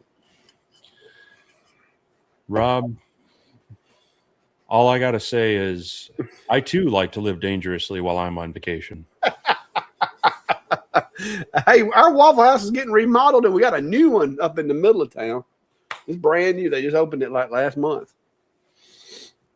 That's my spot right there now. We go down there and we're going to have a old scattered, smothered, covered, chopped, diced. Everything but the gravy, because gravy just was not intended. Like it wasn't meant for hash browns. I'm sorry. Gravy just,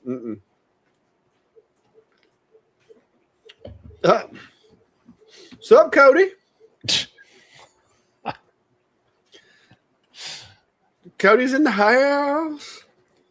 Yeah, well, Jack in the chat says, Cody, Clock said at the beginning of the stream you were giving away a bit to everyone in stream. Oh, hang on. I probably got one in here I can give away. Hang on. Nah, I done took the trash out. I ain't broke one lately. I ain't broke a bit lately. And Cody gonna show off a 3/16 bit the other day. I'm like, I would snap that so fast. Like the O flute, because a 3/16 O flute.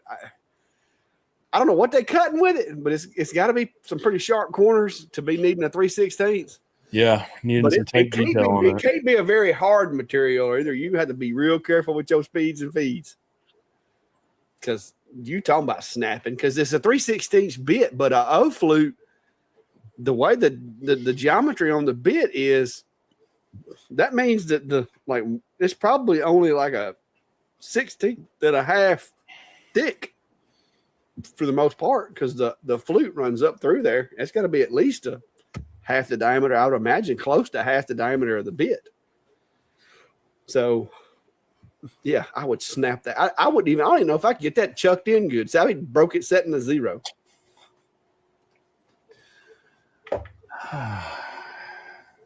You'd break it dropping it out when you loosened it.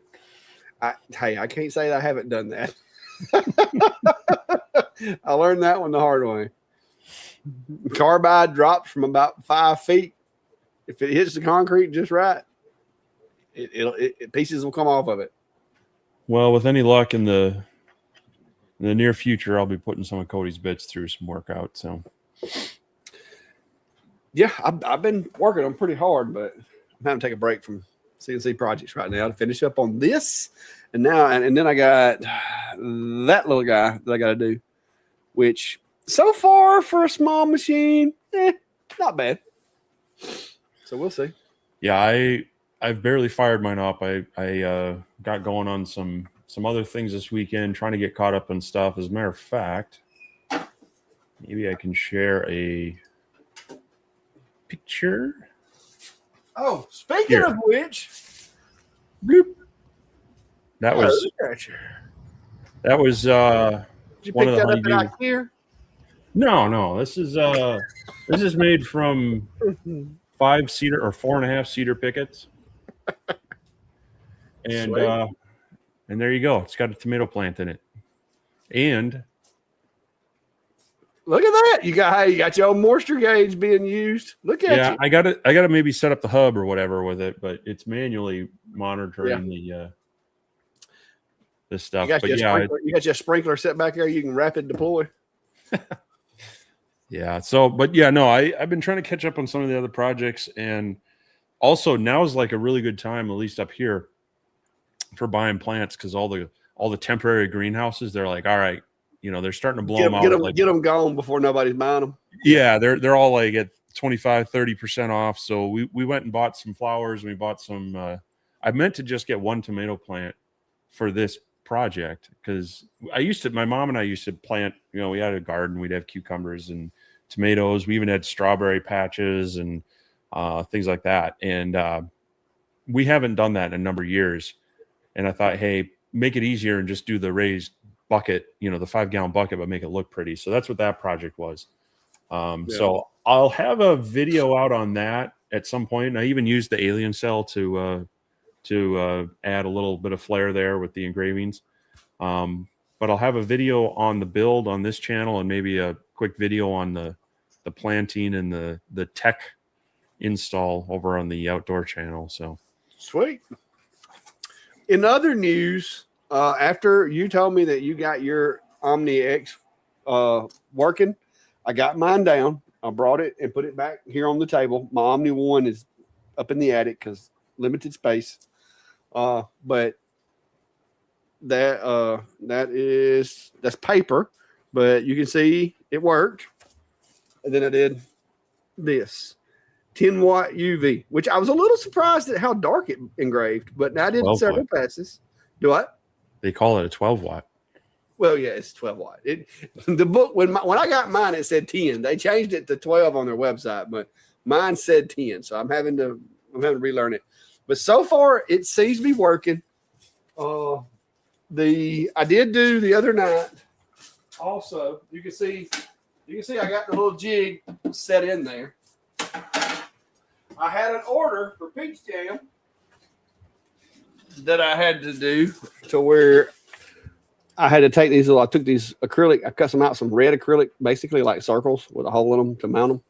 And I had to engrave the Peach Jam logo on them. And I did 20 something of these on the Omni X, and it's working fine.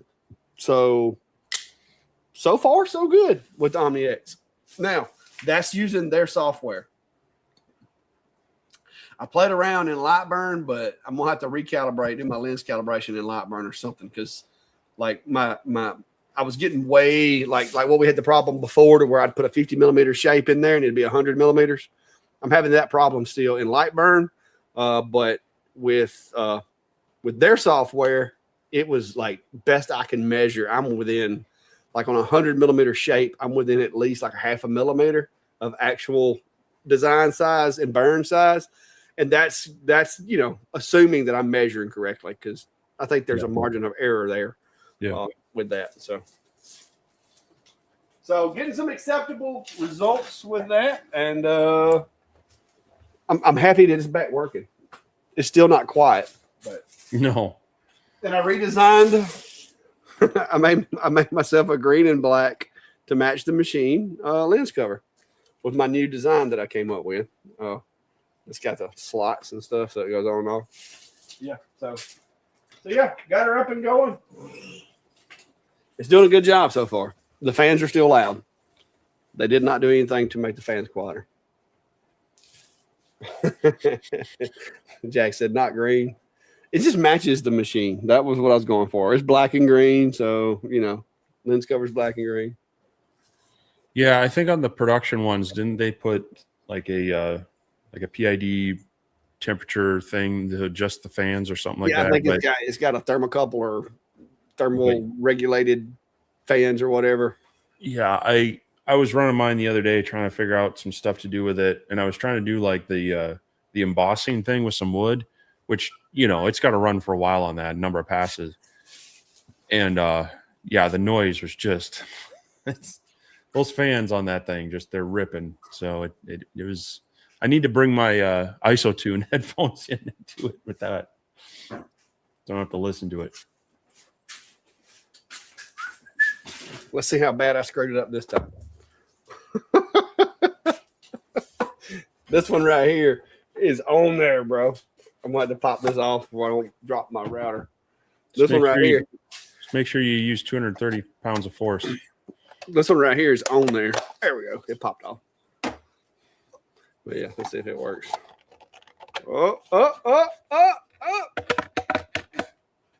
Look at that. Yeah. That part fits. Let me go see if the hose will fit.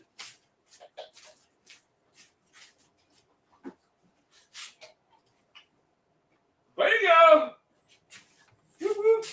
That's a Ryobi vacuum hose. Slides in there. 2.5-inch adapter. It works.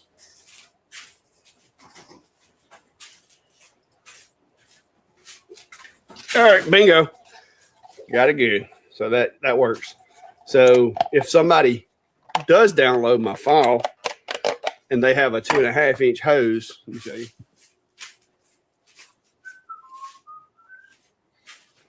See people talking about the squirrel picnic tables. Like I did some of those back in the day too. They chew that up. This is the 2.5-inch like little flex hose that you can get, for your shop stuff. That a lot of the tools come like ready for. But then I decided that a lot of people don't have that. That maybe they got a shop vac that they use with their CNC. And so when you're knocking off tabs, you can take this and put it on there, and that adapts it down to most of your shop vac, like the little tapered, the tapered hose part that goes in here. So yeah. And then this piece, of course, router. And there we go. And now you have. There we go. Look, your own little portable, mount it where you need it, tab removal tool. And see, that's a flush cut bit. And so you can just knock them tabs right off of whatever CNC project you finished. Because my problem is when I was doing all these hat boxes, I had a roundover bit in my actual router table. And I didn't want to have to keep taking my roundover out and swapping them back and forth. Yes, okay. Here's the same picnic table in winter with little squirrel prints leading up to it.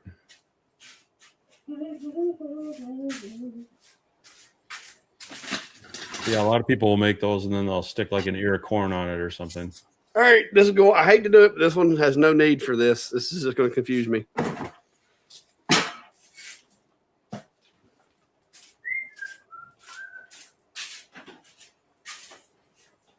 But yeah, so the Omni X is back. And I know you said you hadn't got to do a whole lot with it, but I did a little bit of testing with the A1C from Creality, which is this little 150 by 150 work area machine. That's one of their little default clip art graphics of a dog. That's the camera calibration, which was needed. Oh, I had to calibrate it. But this will probably not live here long. Yeah, Fluffy gets excited when we have, like when a plan comes together. She loves it when a plan comes together. And so Fluffy, she gets really excited about that. So do I. Let's see. Santa's asking, has anyone else seen many videos on the Creator 5? I need to make a decision on it or the U1 soon. I haven't. I mean, I haven't been searching for it recently.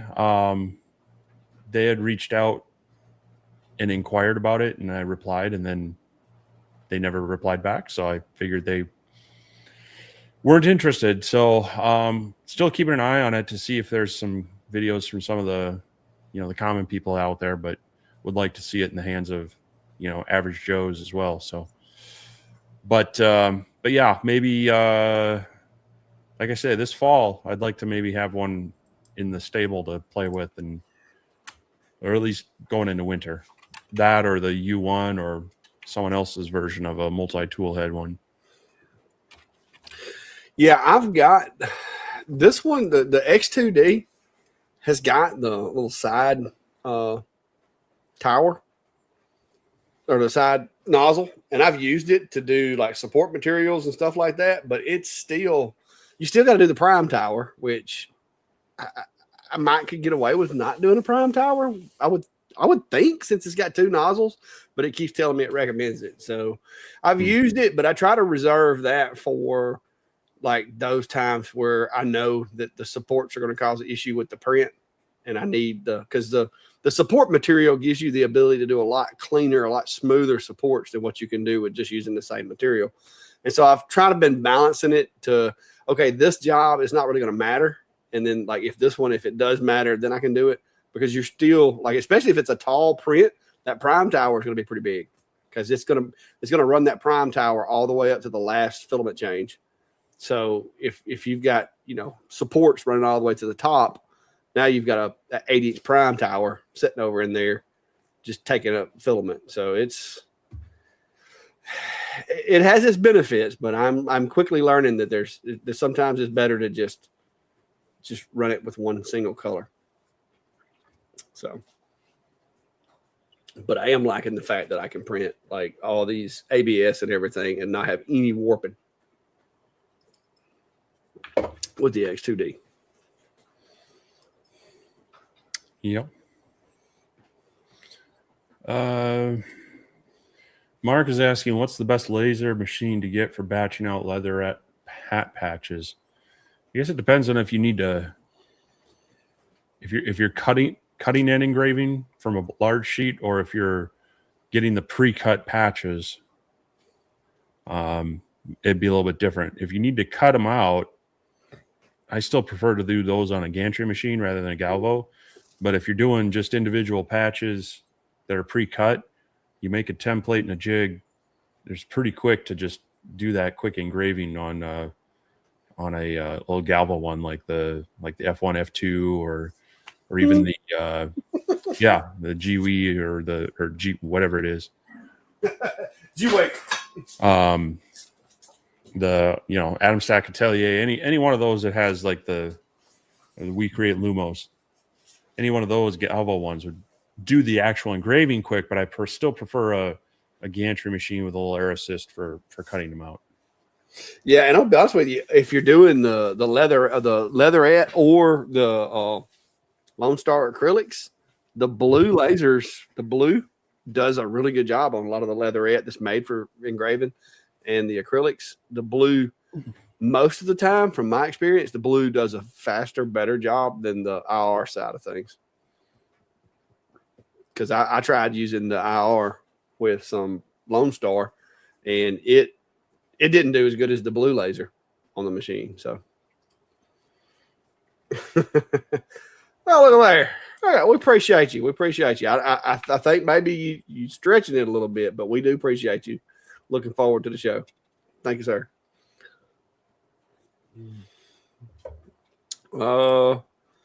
Clack, maybe I missed it, but what say you on the RA3 and the P2? Oh, I did a video about it a few days ago. EMT. I did a video about that particular thing. It was the X Tool Easy Button for laser engraving tumblers. At first, I ain't gonna lie to you. At first, I was a little resistant to it because I'm just old school with my tumblers and the way that I do them and the measurements and all of that. But once I ran a couple of tests using the RA3 in the P2, doing their full auto mode with their little adapter plate that they sell, which is see if I can find it. What I do with it is this little thing right here. Because to do the full auto mode in the P2, you got to have this little bracket that mounts in there, and it gives you a slot to set the RA3 because you have to put the RA3 in a particular spot inside the machine. And so when you put the RA3 in here, and of course you got to adjust your little, oven tray or whatever you want to call it, your cookie tray, up to a point to where the module misses the tumbler, but it's still within range of the Z-axis. Once you do that, to be honest, you just hit the calculate my tumbler button, and it uses the laser that it uses for the curved surface stuff, and it maps the tumbler and then creates a template in Xtool Studio that just like it basically lays it out for you. Like it divides it into quadrants on the tumbler, like 4 little lines showing you like top, bottom, left, and right. And it's very simple. So if you didn't see that video and you're interested in using the RA3 with the P2, go to my channel. It's only like 2 videos back.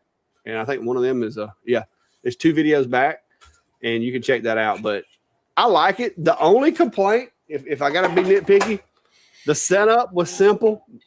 It was effective. I didn't mess up any tumblers. I actually used it on a job doing some $35 40-ounce tumblers for one of my customers that I've had for a long time. I was a little nervous because, I used to use my S1 for those, and I put my S1 up in storage because I got the Alien Cell and all these other machines. And so I was a little nervous because they only brought me 4 tumblers and they needed 4 of them engraved.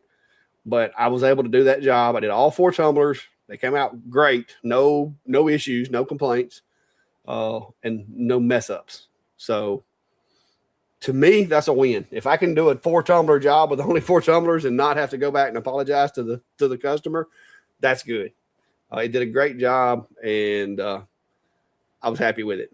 So the engrave time was a little much. By the time you figured the mapping plus the engraving, it was around 30 minutes or so.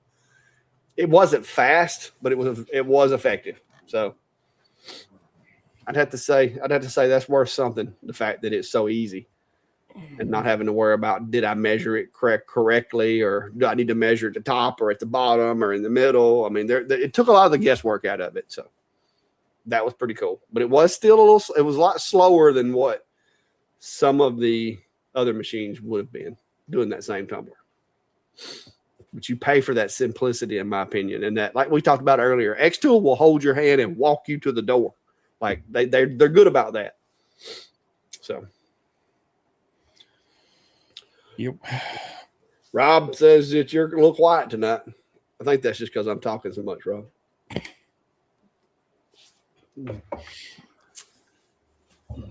Well, we're getting towards the end here, so if people have any final questions or comments, but just another reminder, things coming up. I'll be up in Burnsville, Rockford this coming Saturday. Clack will be at the Peach Jam in Clanton in 2 weeks. And then in 3.5 weeks. How many weeks are we talking about here? 1, 2, in 3 weeks. The Clackley clan will be heading north. So hopefully July 5th, you'll see a live stream of both of us here in Minnesota. And then hopefully the afternoon of the 6th, we'll try to pull together some sort of gathering, get together. There will be Clack sightings. I'll be there, and probably have some door prizes of some various equipment and things to clear out my space. I'm still trying to clean up my shop some. So few things coming up here in the next few weeks to look forward to. On top of that, definitely, some video work still coming. We've both got the A1C from Creality out there. There's some other videos. Have you done you've done yours, haven't you, on the LP? Yeah, but they sent you like the riser and all that other stuff. So you got a little different spin on that. So, but I will, if you're one of my channel members, keep an eye out for a shop update, a little behind the scenes update here this week. I'm going to be putting something out here for you all. Appreciate your extra support on that. No, I didn't get a honeycomb. So keep an eye out for that.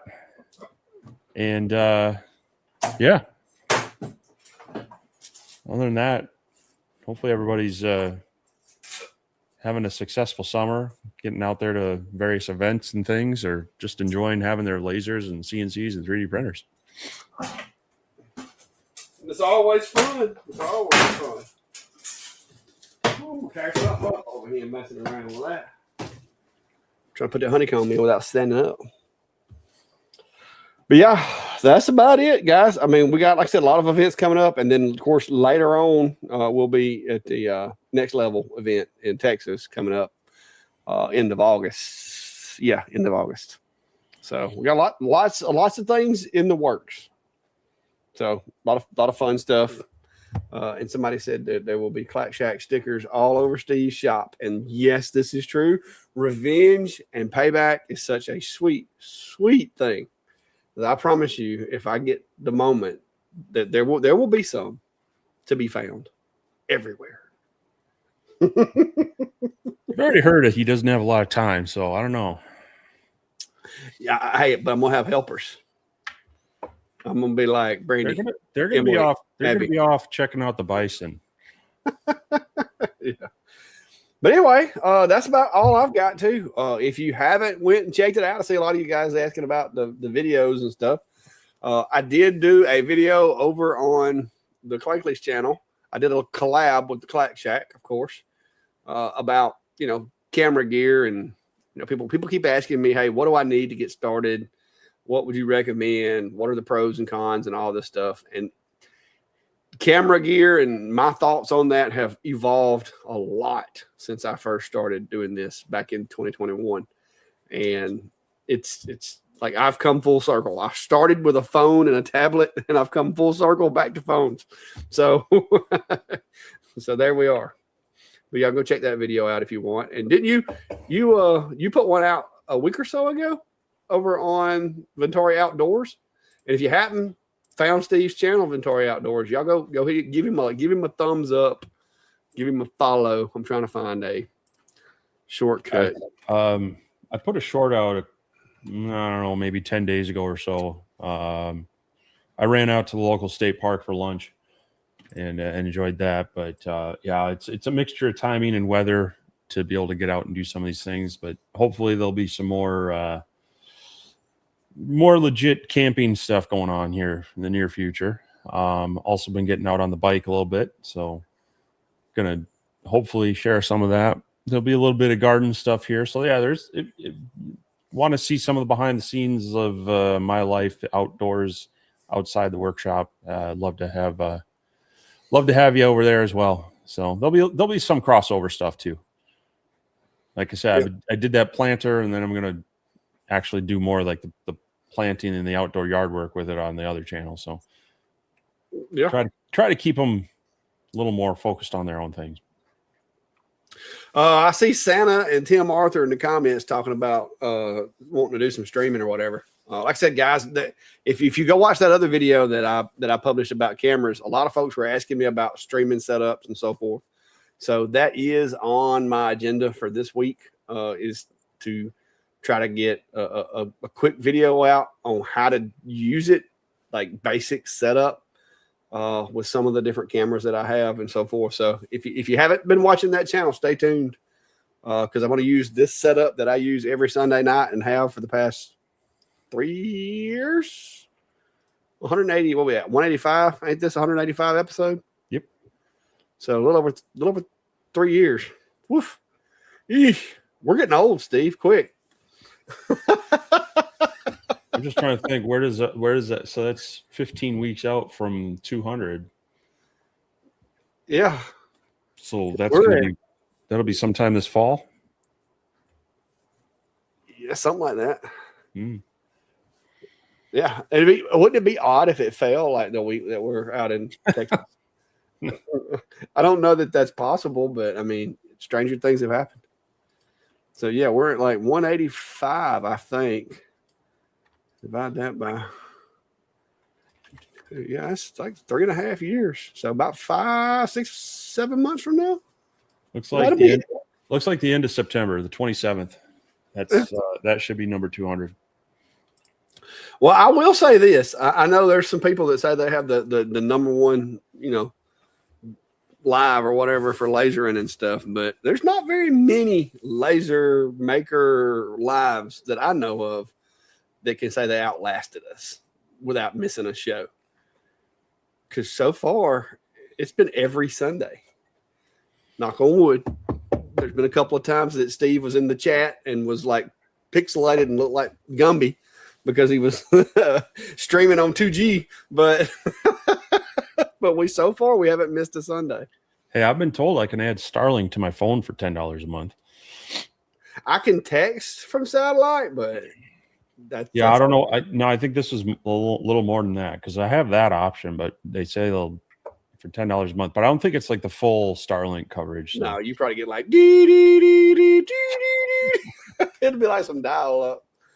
Oh, but no, that would be kind of fun. Maybe if I'm ever out on a weekend adventure, I'll go live from the campsite, have a little campfire in the background.